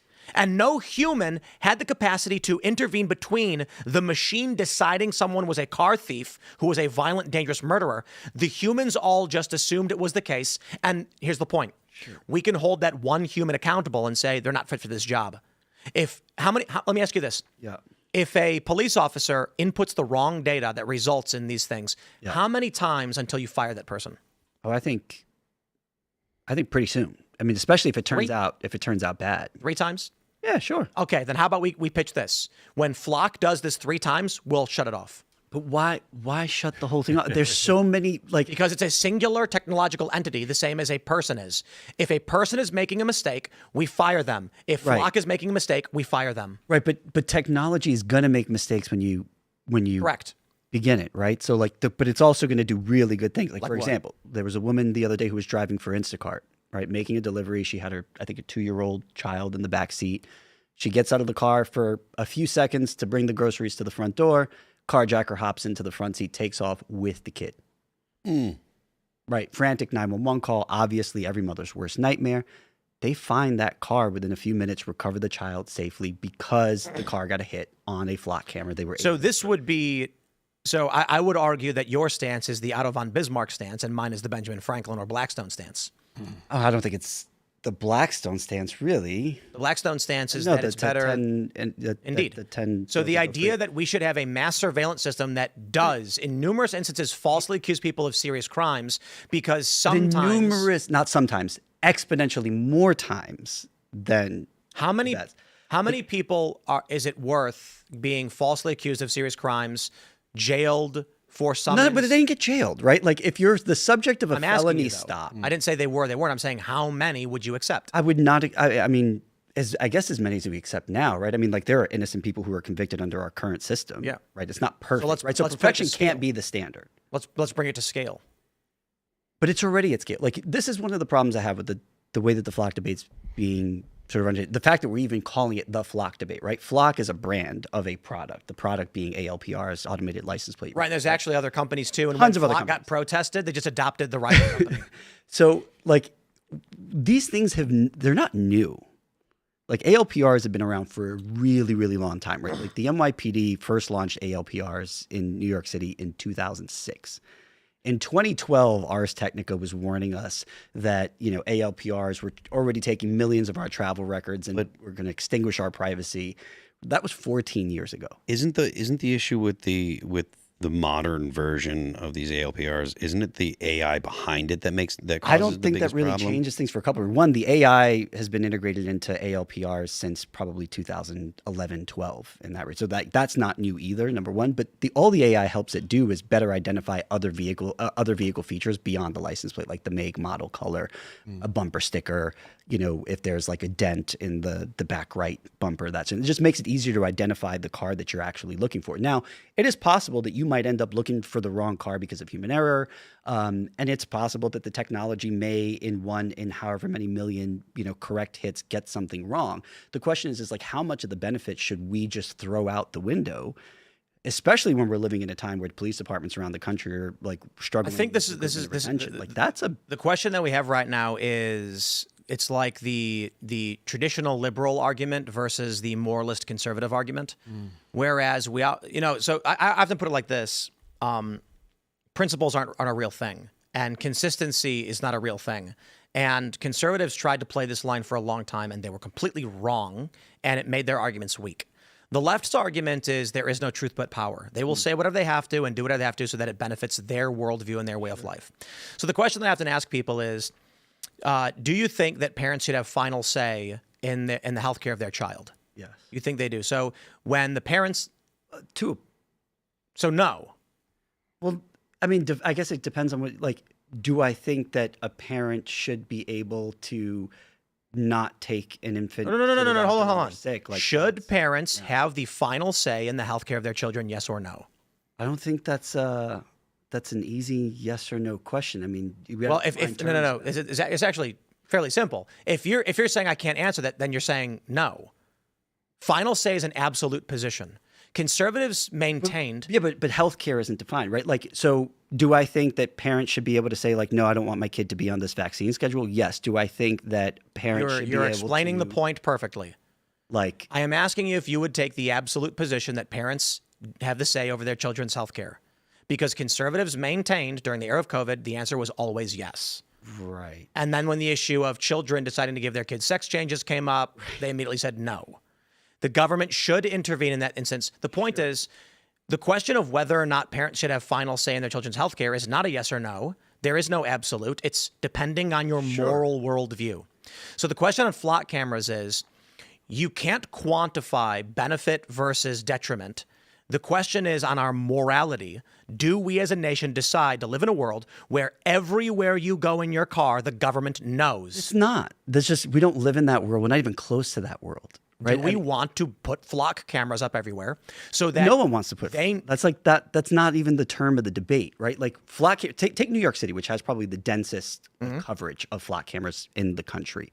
You're talking about like 1,500 of these things, and we are talking about the expansion of a program, not the limited implementation. Sometimes, sure, but like, why not try to mitigate the potential downside risk while enjoying? I would say moral worldview. And what would be the moral world? Sometimes I want to be able to drive my car, and I don't want the government, local or otherwise, to be able to scan my license plate, and for that matter, my face in other circumstances. Sometimes I just want to go outside and not have to worry about whether or not someone's spying on me or collecting metadata. This is a big question in cybersecurity in the 2000s pertaining to the metadata searches that Obama was doing with Snowden and all that. The issue was the government claimed we are not watching what you do on websites. We don't know what you're reading or what weird stuff you're gooning off to. Yeah. But we know the IPs that you're pinging. Because the argument was this. If you walk outside your house, a police officer is allowed to watch you do it because in public you have no expectation of privacy. Right. And many people were shocked to find that that was the case because they, for the most of human existence, if you looked out your window and there was nobody there and you walked outside, nobody knew. Right. But now we have cameras everywhere. Sure. And so it came to be that the government asserted as fact now, unless you wear a mask when you leave your home, you have no expectation of privacy. If you do wear a mask, you can argue after the fact for the deletion of that data because it was your intention to retain anonymity. And the issue is, when you walk out of your house, these cameras, and this is well before Flock, have gait tracking, meaning based on the way you walk, they know if it's you or not.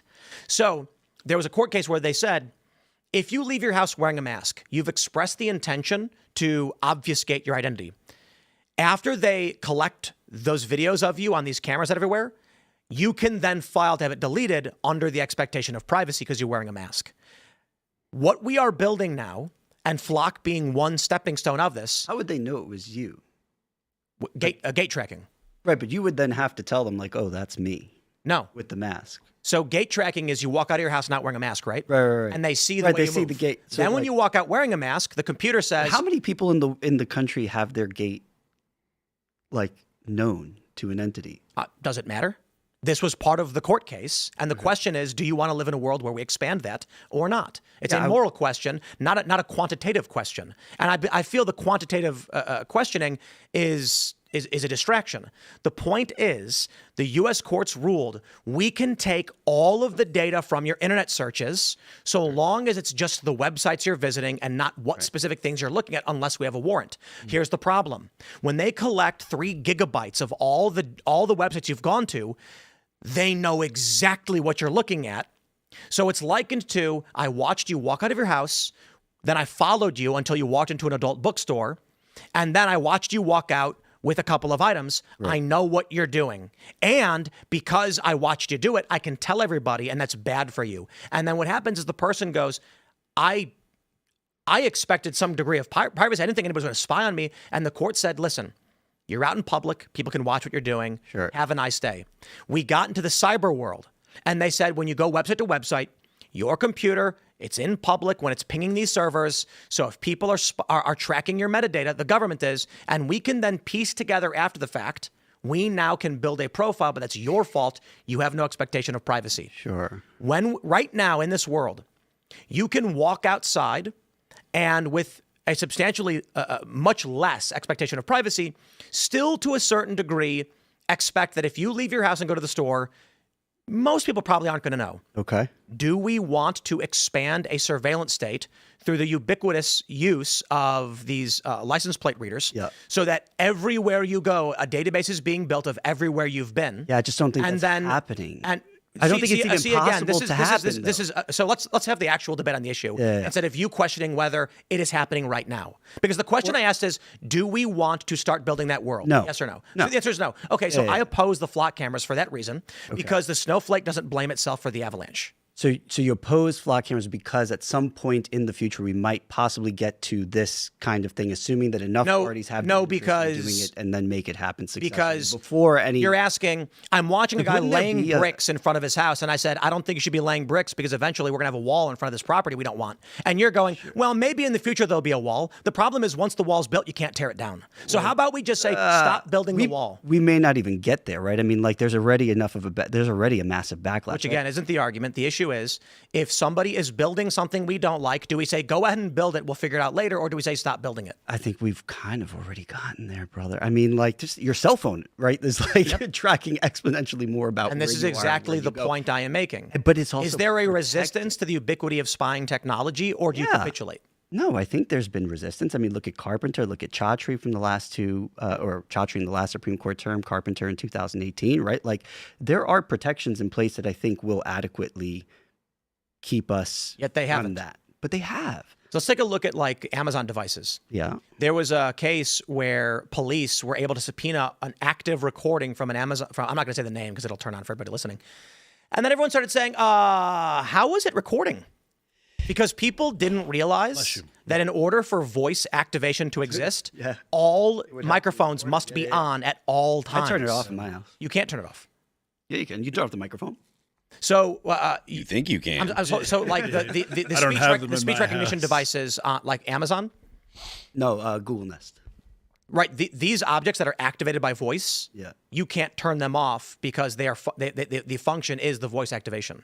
You can turn off the microphone so it can't hear you. Like I have to. You turn on the think microphone you can turn off the microphone? Yeah. If I say, "Hey Google," and thus was the issue with the police getting recording, despite the fact it wasn't supposed to be recording. So also, did you know that your TV screenshots everything you watch?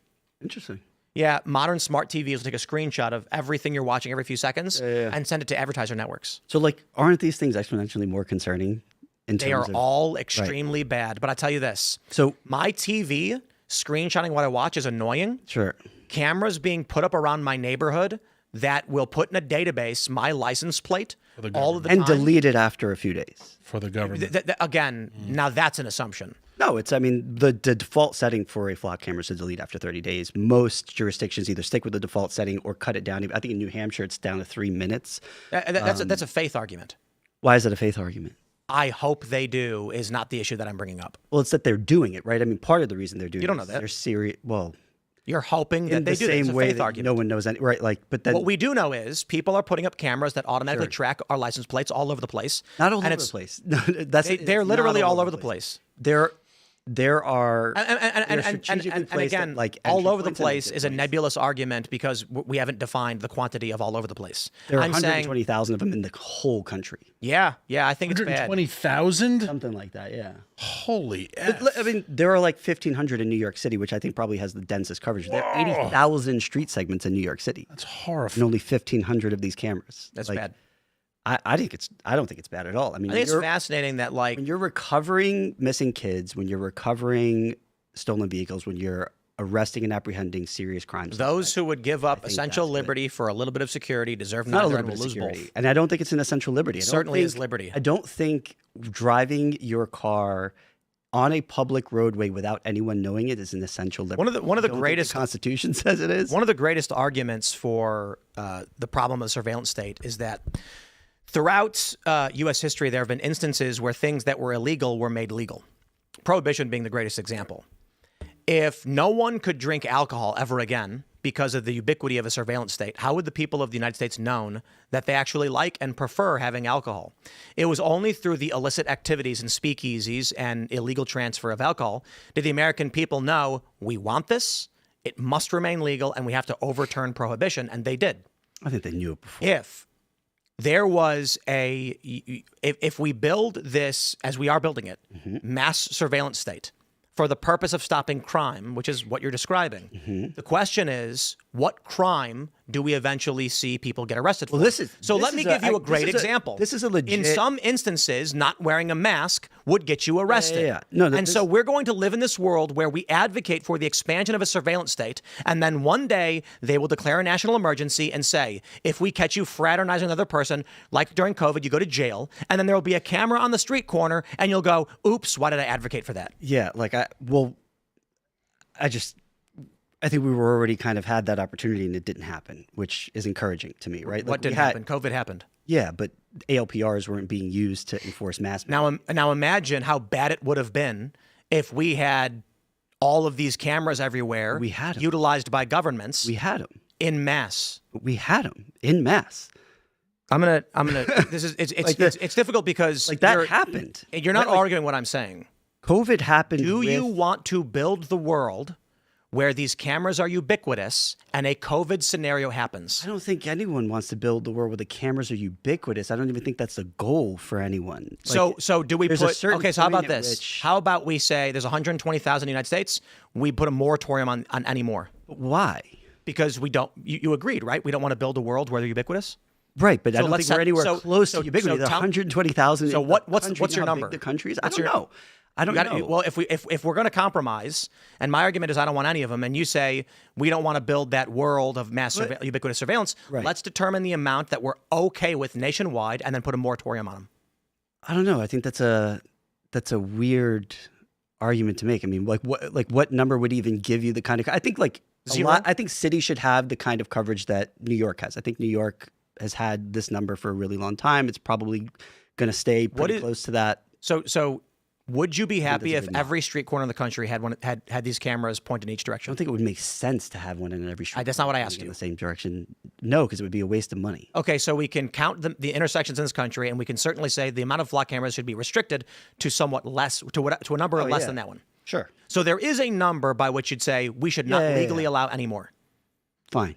And now we want to figure out I'm willing what to that go number there is. as opposed to just throwing out the baby with the bathwater and saying that we should ban this and let that poor woman just lose her child forever, possibly, or let the guy who just shot 4 people at a house party get away forever. Like, yes, that is a much better debate. You did bring up something good, a really important point though, which is like the one fear that I have with ALPRs, which I think a lot of people share, is not really the sort of mass Orwellian surveillance state. It's the possibility that they could be used to enforce these nickel and dime nonsense offenses. That's what they will be used for. I don't think so. And I think that they we can will. stop that right now by drawing Look at clear speed cameras. regulatory guidelines around it. I hate speed cameras. We got to take and we there's gotta, a massive backlash and against we got a speed ticket cameras all here around the country. So one of our drivers Yeah, stopped at a red light yeah, and then made a right turn. Yeah. And got a ticket. yeah. And now what am I supposed to do? So the car gets Right, the ticket. the car gets the company ticket. Gets the ticket. In part And because the ALPRs can't actually identify the Am I going to driver. send my driver to court because this automated No. traffic camera was wrong? I have to. Right. because you get points. You get No, you don't get points. I don't think you get points. I don't think the individual after a gets certain points. amount of moving violation tickets, they will suspend your license. I think they suspend the registration of the vehicle. And so what we have to do is, when we got this, we had to allocate money towards it.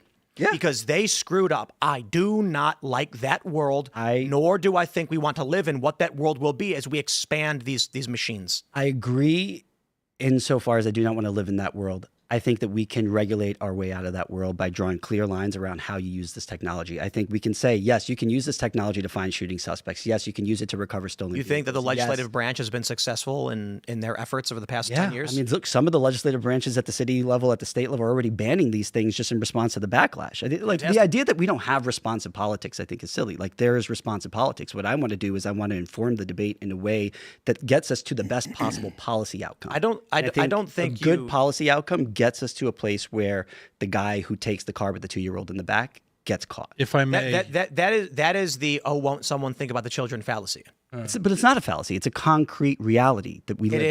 It is a singular. It's a needle. It's a drop of water in the ocean for what the argument is. A child was taken. It's a highly Many, right? evocative. This is like one out of many similar and cases. and it's an evocative argument meant to No more scare evocative a than the parent. argument that you made earlier about the one instance in which the guy was felony stopped at gunpoint with the And so I expanded my argument to what we have seen through the ubiquity of a surveillance state is that you can't leave your home without someone knowing what you're doing at all times. But you can. And that, in the history of the United States, there have been instances where laws were repealed because people were doing illegal things and society determined they wanted those illegal things to be legal. In a mass surveillance state, you don't get it. And so it's one of the reasons why the Soviet You don't get Union- what? The You don't- repeal? The ability to repeal things. Why not? Because no one will ever drink a beer if anytime you crack a beer, they instantly know and arrest you for it. So you look at the You know Soviet how many cops Union. we need to actually instantly arrest people Not for every if there crime are that- cameras all over the place. So like a really great example is public drinking in New York in the early 1900s when they made it illegal. The city councilman said, "Let it be known that this will never prohibit a man from having a beer during his lunch break." Guess what it does now? Sure. Prohibits a man from having a beer during his lunch break. This is the But point. again, like, it's a question does it of the though? moral worldview, not some idea of consistency or principle. But do we build mass surveillance systems intentionally, or do we block them from being built? I wouldn't categorize ALPRs as a mass surveillance system, number one. Number two is I think you're ignoring the fact that, like, despite the fact that we have these things in place that you would call a mass surveillance system, none of the things that you are arguing about have come to pass. We've had ALPRs for 20 years. Mm-hmm. Not only can you drink a beer on the streets of New York and get away with it, you can smoke crack I don't on know the why beer- a on the license streets. plate reader would stop you from drinking a beer in the streets. What I'm exactly like what I'm saying is like none You of can't the drink a beer in the streets of oppression- New York. You will get it fined or arrested for it. Almost certainly not. Yeah, sure. I mean, like, breaking the law. take a Absolutely walk will. on the subway and like tell me that that's true. Just because after 10 years. sometimes people break the law and get Not away with sometimes, it. almost always. And Yeah, part of the that's, reason that's, is that's, it's like that's absolutely there's- incorrect. Because one of the biggest issues of BLM is that police routinely go into Harlem and the Bronx Yeah. and walk around issuing tickets for public drinking. And one of the biggest issues with BLM was that they were full of it for most of the That claims has that they nothing to were do with making. what I just said. That's just it is true No. that police go to these areas and hand out tickets to people drinking 40s. It is very rare. No, it's that not. they do. Yes, it is. No, it isn't. Yes, it it happens all the time. No, it really doesn't. It You- really you are truly incorrect. is. I mean, I guess we're at an impasse. One of the on that biggest point, stories was like, that a black we're not- cop went to Central Park and started handing tickets to people drinking wine. Sure, at yeah, picnics. that And happens then occasionally. And then the head of no. He went there complaining, saying they come to my neighborhood and they've been handing out tickets. Yeah. So I'm going to go to their neighborhood. Sure. And then he got in trouble for it. I understand that, but that doesn't constitute proof that this is some significant portion of what the NYPD is spending its Before time the doing. City Council of New York passed a law banning public drinking, there were 0 tickets for it. Today, they probably generate hundreds of thousands of dollars per month on this. I don't think it's anywhere near in the hundreds of $1,000s a month, but like that. But that's sort of besides the point. Like you're making the point. You're making the argument that people can't get away with anything anymore. No, I That's didn't. just not true. That's not what I said. You're saying that the existence of the surveillance state is a problem because then you leave your house, you do X, Y, and Z that's now against the law, and then you'll get immediately arrested for it. And I'm saying like that's not a real threat. I think we're having an order of thinking challenge.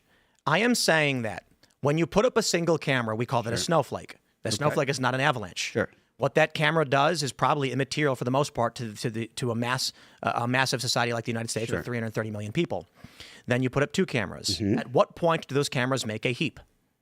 The question is, do we want to find out or not? And the answer is no, we don't. So the compromise then would be a limit on the amount of cameras that can be put up either nationwide or in localities. Sure. And then after that, there's a moratorium on the expansion of these cameras. I would argue it to be substantially lower.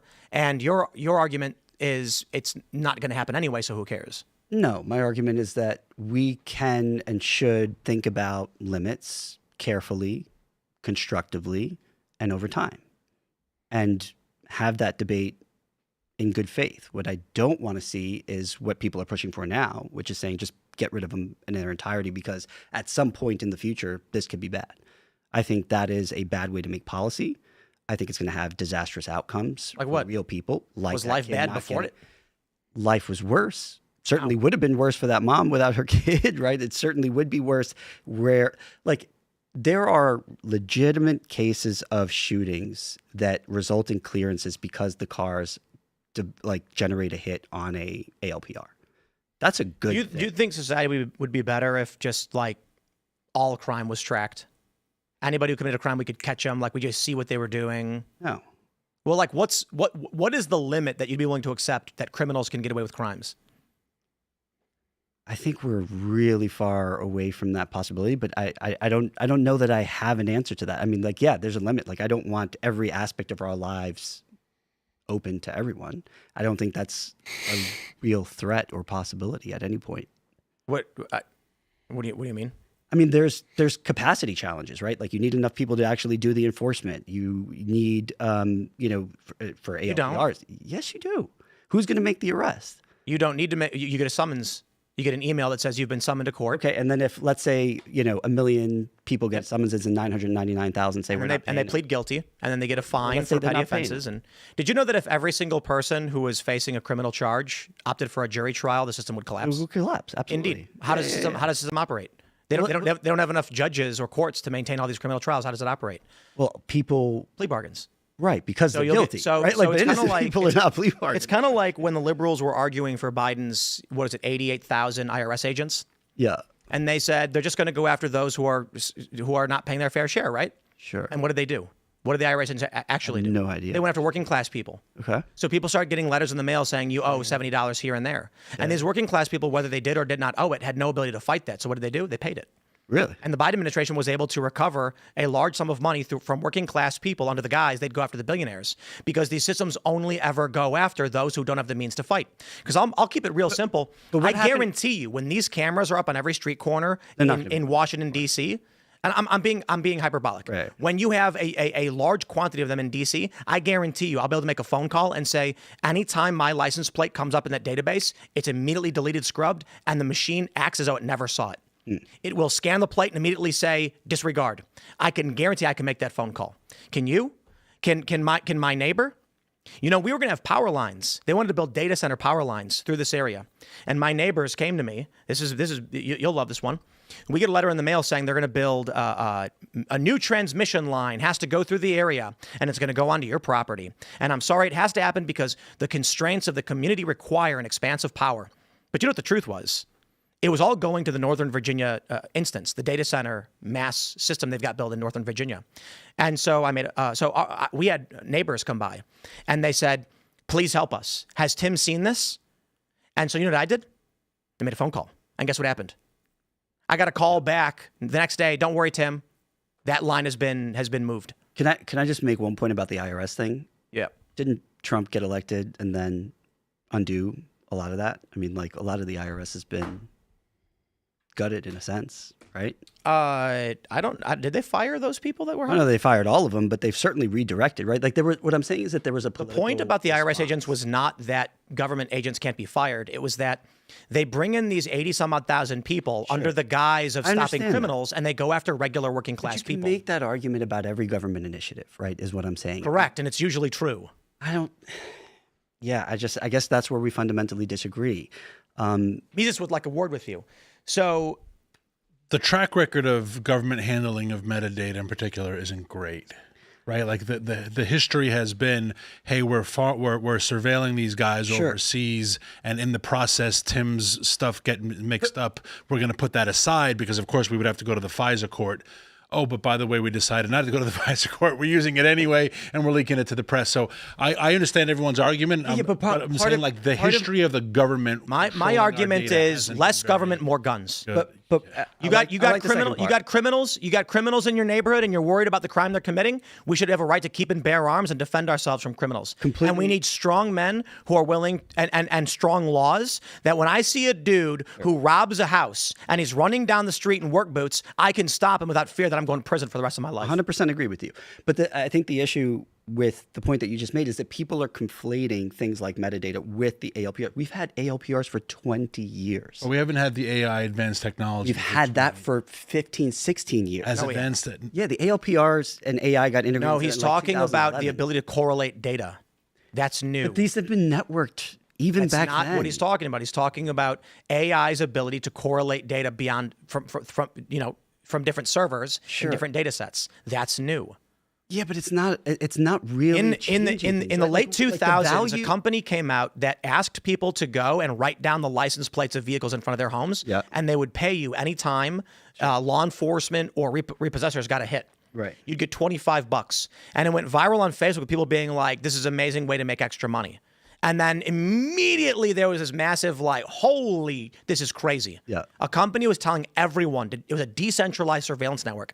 And then I don't know if they still exist, but I remember at the time, everybody on Facebook started attacking it, dislikes and just comments, and then people stopped talking about it. It reminds me that's of what some of happens. these like First Amendment auditors who will like go out into a public space with cameras entirely and start different. filming people only to get the like police called and then eventually get the police to have to. That's entirely different from a networked AI system. No, I agree. But what I'm saying is like the networked AI system is only picking up things that are on public streets where you don't have Correct. an expectation of privacy. You do if you wear a mask. Sure, but again, that's a they're- person. The ALPRs are not looking at people; they're looking at cars. I have an expectation of a limited privacy. Okay. When I drive my car, there's not always someone staring at me. There's not always a cop on every street corner. Sure. I don't want to live in a world where the cop is literally behind you 24/7. But it's not like that. I mean, that's just there aren't enough ALPRs. I don't even think that we have the data storage capacity to get. So you're to making a that different kind of argument point. now, because if we agree on a moratorium on the expansion of ALPRs, then we're done. No, but we don't agree on a moratorium because there are Okay, so- places that so- don't have adequate. So coverage to how many realize would you the kind of consider to be a benefit. cop behind you all the time? Yeah, but it's not behind you all the time. I think I'm asking you how many cameras until you consider the cops to be behind you all the when time. the jurisdictions that want them can achieve the kind of coverage that will give them the protections that cities with adequate coverage currently have. I think New York is probably. So and are you for that? Am I for What you just described, are you for it? Am I for cities having the kind of coverage that New York has? Yeah. Okay, I don't want to live in a world where the cops behind me all the time. The cops aren't behind you all the time. You just said the cops will be behind you all the time when cities have the adequate coverage they're looking for, and I asked you if that was a good That's thing. not what I said. I said I don't want cops behind you all the time. I don't think we're going to get there. And then I said, at what want is for point would you cities- consider it to be a cop behind you all the time? Oh, I'm sorry. I misunderstood. I thought you were asking me what point would I consider it to be adequate? Like no. When cops behind you all the time. Oh, yeah. I mean, like when most of the streets that in a city are covered. And do you want most of the streets in it? I don't think you need that. But that's whether No. you need it or not. It's not the question. Well, no, yeah, it is. Like I think like That's not what I'm asking. part of the argument is based on like so me. I don't want. Are you doing saying things that are you like the idea that a flock camera can stop someone from kidnapping a child? I like the idea that the flock camera can aid police in But stopping someone from you kidnapping think a there child. should Yes. be at least some blind spots because we don't want ubiquitous coverage. Right. So the criminals will still be able to map out those blind spots and kidnap these kids. Yeah, I don't know that Sounds there'll like be a enough blind partial spots surveillance that, system like, is pointless because it can't actually spot. No, because like if you put it at the right places, right, it's going to be impossible to not drive past one at some point. I loathe the idea of we should take more responsibility from individuals over the things that happen to them and their families, and once again just give the responsibility to government. But that's the one thing that we agreed in this country that the government would have responsibility to do, right? Like the government exists particularly to protect people. No. Incorrect. Yeah, I mean, That is not the founding fathers' vision, the founding documents. In fact, it was quite contrary. security being the true end and design of government. That's quite the antithesis of what the founding fathers said, such as the quote, "Those who would sacrifice essential liberty for a little temporary security deserve neither and will lose Who both." said security being the true end and design of government? I don't know who did. I believe that was Thomas Paine. And was he referring to, say, like the ability to have a coalition of militia to stop from a foreign threat? I mean, he was talking about that. Yeah, that's one of the things. And were they? And at the time, there were no police. There were night Militia watchmen. was law enforcement, There were night watchmen. but those were militia. Those were Sure, locals who right. volunteered. Policing didn't come in until I think like 1840s. Yeah. Indeed. So we 1840s. did not have this institutionalized law enforcement apparatus. No, but you still had law enforcement, right? You still had laws in the books and ability to enforce them. The citizens were undertaking that. It's a different society, right? very Like- different. Yeah. And very localized and very much on the responsibility of the citizens themselves. And what we got in COVID was when the Attilas gym decided to stay open to violate the ordinance, Yeah. local police showed up and said, y'all are good. We're not going to interfere. You know why? Because the cops were members of the community. Yeah. And they knew they had to answer the people. So you know what the state did? Mm. They called some cops from a different town over and said, you come in because ain't nobody going to stop you and you don't got to worry about it. No, it was wild. And that's what But we I'm not, will get in I'm not these defending systems. that. The idea of an expansive surveillance state when we went through COVID is just remarkable. But we had an expansive surveillance state when we went through COVID. And the It idea didn't of it happen. being worse is It's not- terrifying. Yeah, I just don't think ALPRs make it worse. Like, dude, I am with you on like, ubiquitous coverage of security cameras that are networked with facial recognition. Like, all of that poses significant threats to privacy that I think we should be genuinely worried about. But ALPRs looking at license plate at strategic points. What of if entry and somebody egress. like borrows your car, right? Yeah. And then while they're out driving it, they go 40 miles over the limit. Yeah. They get flagged by a flock camera. Mm-hmm. Bring your car back and you have no idea. 40 miles over the limit, it's a felony. Let's say it was in a school zone too. Yeah. Then the cops show up, draw guns on you, screaming in your face, throw you to the ground, dislocate your elbow. You get arrested for it. And they say, we have you on camera. But they don't. We do. They don't. They have the car. And when they pulled that auto blogger over at gunpoint and pulled him out of the car, terrified, Yeah. Did they arrest him? I believe they did. Yeah, I don't think they did. I think I believe that realized, was the issue. He got arrested. I think they put because him in they- handcuffs and detained him until they figured it out How did they figure it out? by realizing that it was a mistake. That they pulled over the wrong guy at gunpoint. Yeah. Did they change his underpants for him? I bet they. I bet they had to. That's for sure. But you understand, like, that can institutionalizing happen of without error. flock cameras, right? I mean, like Brian Cashman, I think this happened to the general manager of the New York Yankees. Like, his car was reported stolen or something like that. They found the car. Yeah. No one ever unreported it. A police officer saw it on the street, was like, "Oh, I found the stolen Do car." you when you call an airline when you have an issue, do you prefer the robot or do you prefer the human? The human, always the human. Great. When it comes to law enforcement, I'm not giving a robot authority over any of it. But again, the robot's not actually taking enforcement action. In the case is. of no, it's not. It's just telling a cop. It used to be a human would have to verify under oath when he signed those documents that he witnessed you doing a thing. Now the robot does it, and you get in trouble for it, and then you got to go and prove it after the fact. Like these are hypotheticals that actually. No, they're not Yes, they hypotheticals. are. People get false speeding camera tickets all the time. It happened to me. Yes. like, a few months ago. Yeah. No, false. And Daniel as well is I I had worse. reject the world of the automated AI teller in law enforcement. Daniel Turner with the exact same date of birth as me, as we were both living in D.C. So he had a middle name, literally the exact same date of birth, except he was 5'2" and African American. When I wanted to renew my driver's license, I had an arrest out for my warrant. It took me a warrant out for your arrest. A warrant out for my arrest for murder. It took me 3 days. It took me hours in the courts to prove I was not a 5'2" African American. How did that get entered into the system? Glitch? yeah. It was a glitch, and everyone went at the end, and I almost broke down in tears on the last day when I found before the judge that I was like, you don't know, like when you dismissed me, like you have to go get the police report. Right. I was like, if I am walking down the street right now, I have a warrant out for my arrest. This is a What flood am I camera supposed story. to do, Your Honor? And they were like, without the necessary paperwork, boom, boom, next case. So I have to go to the police department, walk down the street with a warrant on my arrest. It was 3 days of hell. Did you hear? There's a flock Never got camera an story. apology. I never got an apology. Never got a not. Mr. Turner. We're so. A flock camera in Florida. This is what scares the crap out of me: is these little AI glitches that are like, oh, darn, it was a mistake. There was a woman in guys. Florida Sorry. who Oopsie lived in the boopsie. Orlando area who'd never been to the Panhandle. Yeah. a car in the Panhandle got flagged by a flock camera and entered her name into a database for having committed a crime, but the database could not determine, because it's not a human, this woman's name. And so next thing she knows, state police are at her house, and they were like, you were up, driving your vehicle in the Panhandle. And she was like, I've never been there in my life. And they were like, nice try, lady. Every criminal tells us this. You're under arrest. And then she got driven up there. And then she spent, I think, like, I can't remember. There's a couple stories. I don't know if it was a few weeks to a few months where they were like, your name, your date of birth were entered into the system as having committed this crime. It's you. Yeah. And outsourcing law enforcement to a robot. Yeah, but it's not really outsourcing. And like, let me ask you a question. Are you against ShotSpotter?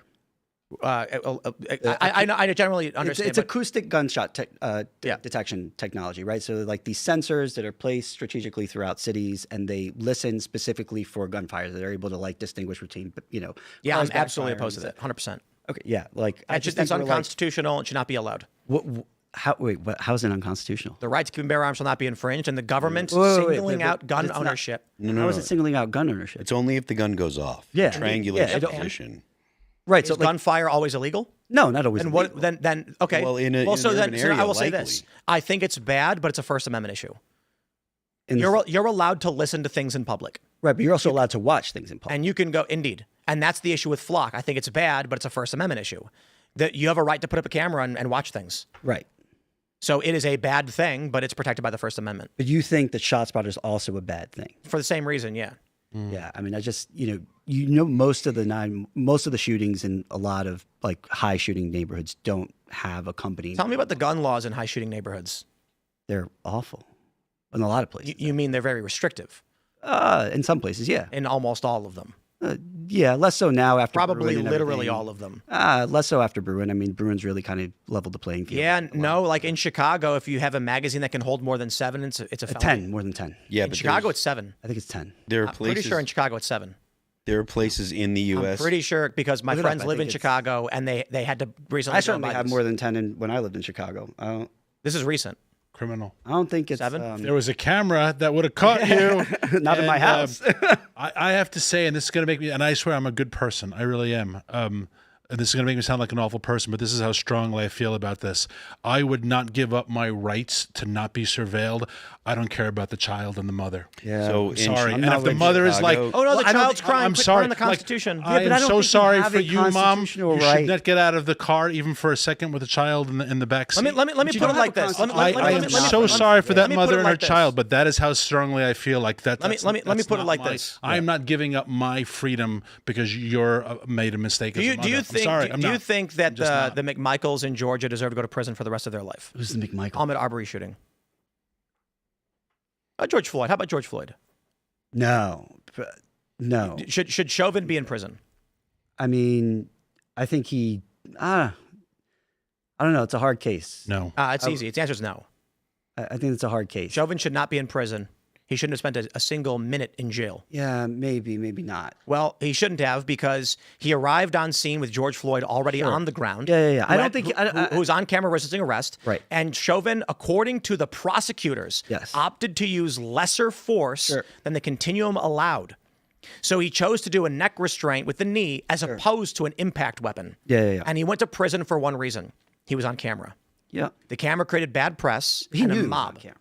Indeed, because and why should he have cared? He was doing everything according to his training. Well, this was actually one of the arguments that I made back then, that the idea that his intent was to kill is belied by the fact that he knew he. The same thing is true with the McMichaels. A man had been accused of burglarizing several homes. He was on camera burglarizing homes. It is not in dispute that Ahmaud Arbery was a suspect in a string of burglaries. One of these burglaries was an auto theft that resulted in the theft of a firearm. Right. So the police went door to door showing a picture of him saying he's our suspect. One day, someone saw him running down the street, made a phone call. The McMichaels said, call 911. Police told him not to pursue. They decided to pursue. Here's the thing. The other guy, I forgot his last name's Brian. I forgot his first name. Follows filming. Yeah. He didn't do anything. He just filmed the guy. Yeah. After Ahmaud Arbery was killed, trying to fight over the shotgun with the McMichaels, no one cared. It was only when the dude Brian released the footage to a radio host who then published it, did they get prosecuted. Okay. That is the surveillance state.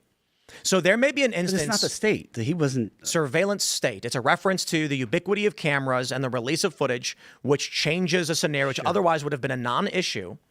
So the I don't know point, there would have the been a point non-issue, is, but, like- there absolutely will be a circumstance where you are driving down the road and something happens with your vehicle that otherwise no one would care about, and the locals will be like, "Hey, man, chill out." But with a flock camera, you get a summons for a felony speeding violation or something. Yes, well, this is, again, like, we're in agreement on that. I want limits. happen.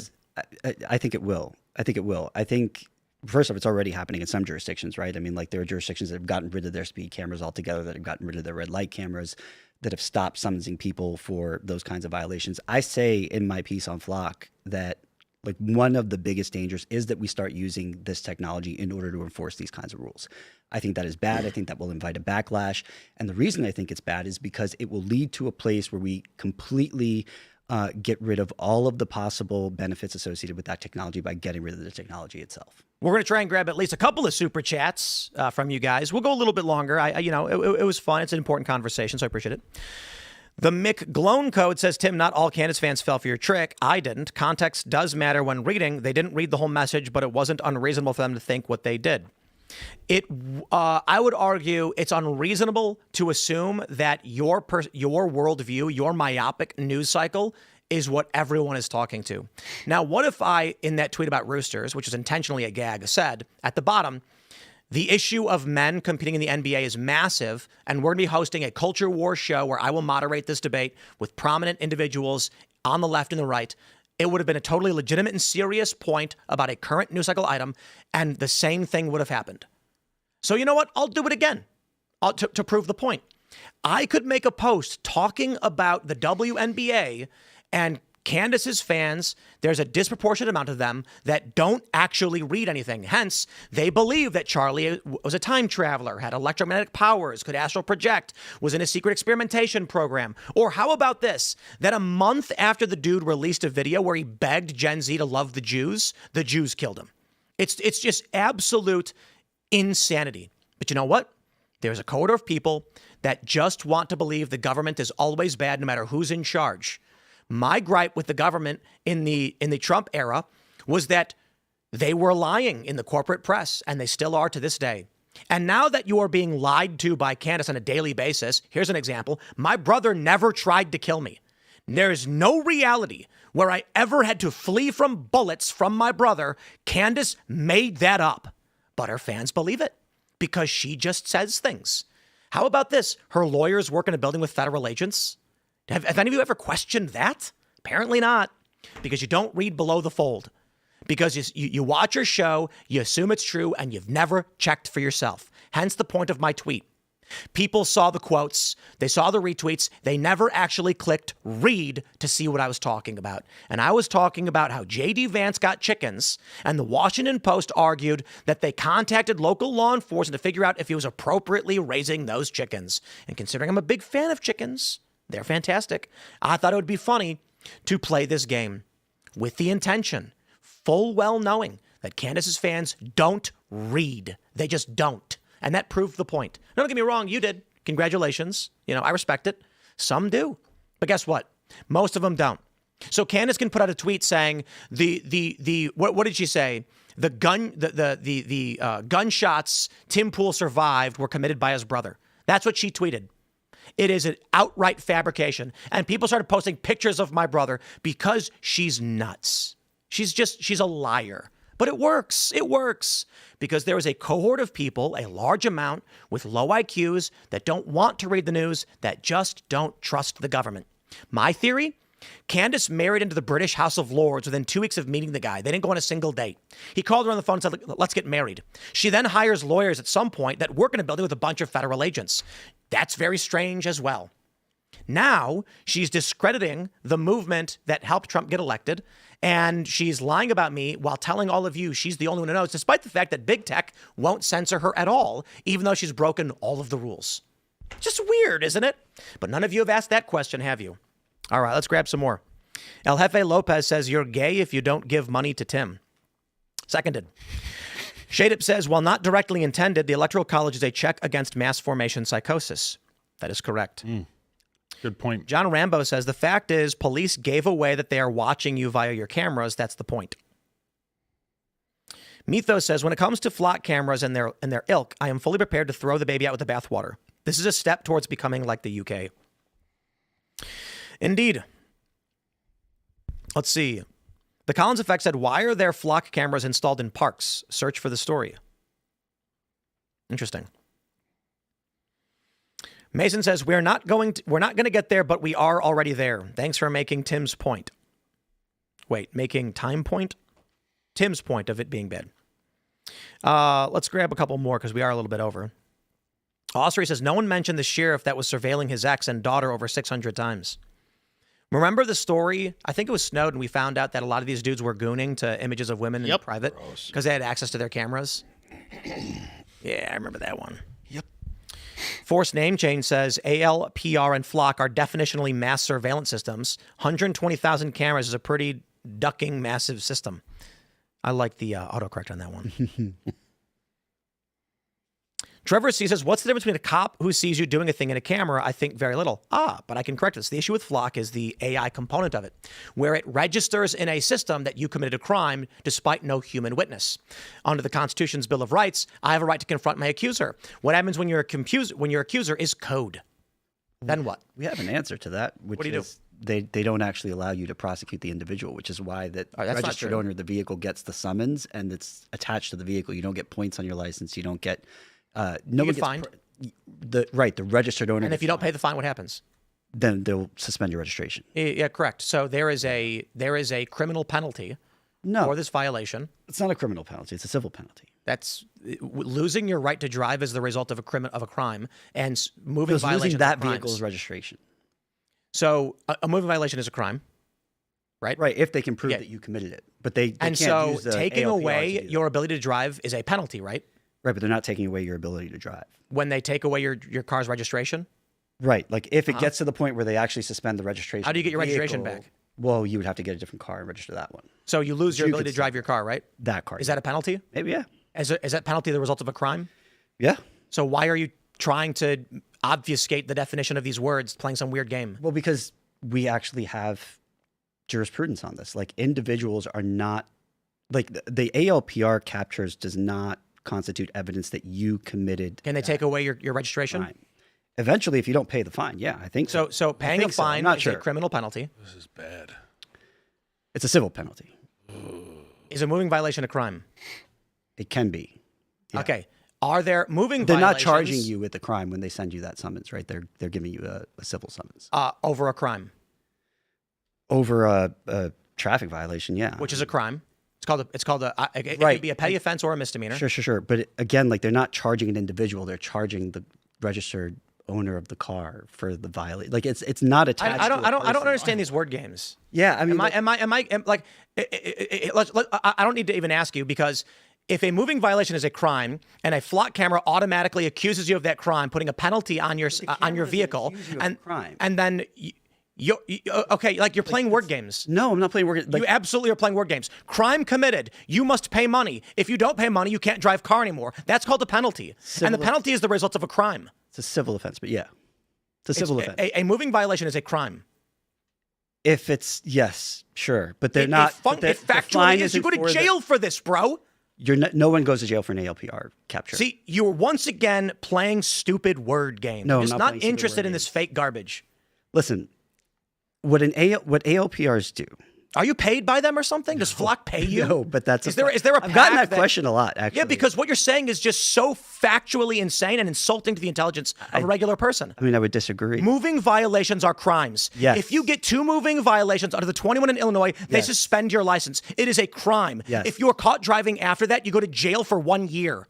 But you understand. So when you are driving and engage and your vehicle's in a moving violation, and they take a picture of your vehicle and accuse you of that, and you get a citation for a moving violation that results in a penalty, we call that a crime happened. You were accused by a machine, and you can lose your right to drive because of it. Right, but that's called a penalty for a crime. Now you can go ahead and play stupid word games, but that doesn't matter, because it's just, I think it's not going to work for the regular person. The ALPR is not. it's not being used as evidence of the crime, right? Like if you get a speeding ticket, right, for a speed camera, you're the only person who gets a speeding ticket is the registered owner, right? Like the registered owner can come in and say this person was driving, and then they can give that individual the speeding ticket if they can prove it. But you're not the reason that they don't prosecute the individual for this. They place the penalty on the registration. Your car? Yes. And so Can you as drive the your car registered- after the fact? Yes. Until when? What do you mean? At what point do you lose your right? I'm not sure. As an individual, I'm not sure how it works in every jurisdiction. I think in some jurisdictions things can get. You to understand a point what where you penalty could means? lose your. Yes. You understand what crime means? Yes. So we agree that the flock camera will register a crime was committed, right? Sure. How else are they going to fine you unless there's a picture of a crime being committed? Right. Yes. Then they For will a speed issue camera, right? They For will a speed issue or a red light camera. fine to the owner of the vehicle, Right. A civil which is a fine for penalty, civil offense. Yes. which is a penalty Yes. for a crime having been committed. Sure. That's a But fact. it's not being assessed as a criminal penalty. That's right? not what I said. Okay. Well, then we're clear. And then they can take away your right to use that car indefinitely. Maybe in some jurisdictions, I think so. It can. That get would to be a point called where if you a don't pay. penalty for a crime having been committed, Sure. based on a robot claiming it. Sure. And then what happens if the robot gets the license wrong? Well, then you have a defense. But what happens when the working class guy, the license plate is read wrong, never sees a citation or fine, drives, then one day gets pulled over? Right. And the cop says, you're driving an illegal vehicle, you're under arrest. Yeah. That's a Class A misdemeanor, 1 year in jail and a $1,200 fine. That's a lot of what ifs, though. That actually has happened numerous times. And the point is, we just had a story of a guy who was accused of stealing a car because the flock camera got the license plate wrong. He was stopped for being in a car that was flagged as stolen. I don't think he was actually criminally charged. What would with stealing the happen car. if he wasn't driving that car and a month went by and then his 16-year-old daughter drove that car instead? Yeah. Yeah, it'd be bad. Yeah. Oh, we're going to go to the uncensored portion of the show anyway. But otherwise, we'll just keep debating for 27 years. Smash the like button. Share the show with everyone you know. You can follow me on X and Instagram at Timcast. Rafael, do you want to shout anything out? No, I mean, just, follow my work. If you're interested in what I have to say on this, you can follow me on X. I'm at Rafa_Mangual. Write about this at City Journal, the Manhattan Institute. Check us out. Well, right on. Thanks for coming. Thank you. Good for having time. me. Yeah. Daniel, what's up? Always good to be here. Daniel Turner, Power of the Future, powerofthefuture.com if you care about energy issues and the communists who run climate change. And if you love sheep and rural farmers, go to Bristol Farm, Virginia on social platforms and follow our beloved sheep farm there. Great to be with you guys. Awesome. I am Phil the Remains on Twix. You can check out all the Remains music on Apple Music, Amazon Music, Pandora, YouTube, Spotify, and Deezer. Don't forget the left lane is for crime. Carter.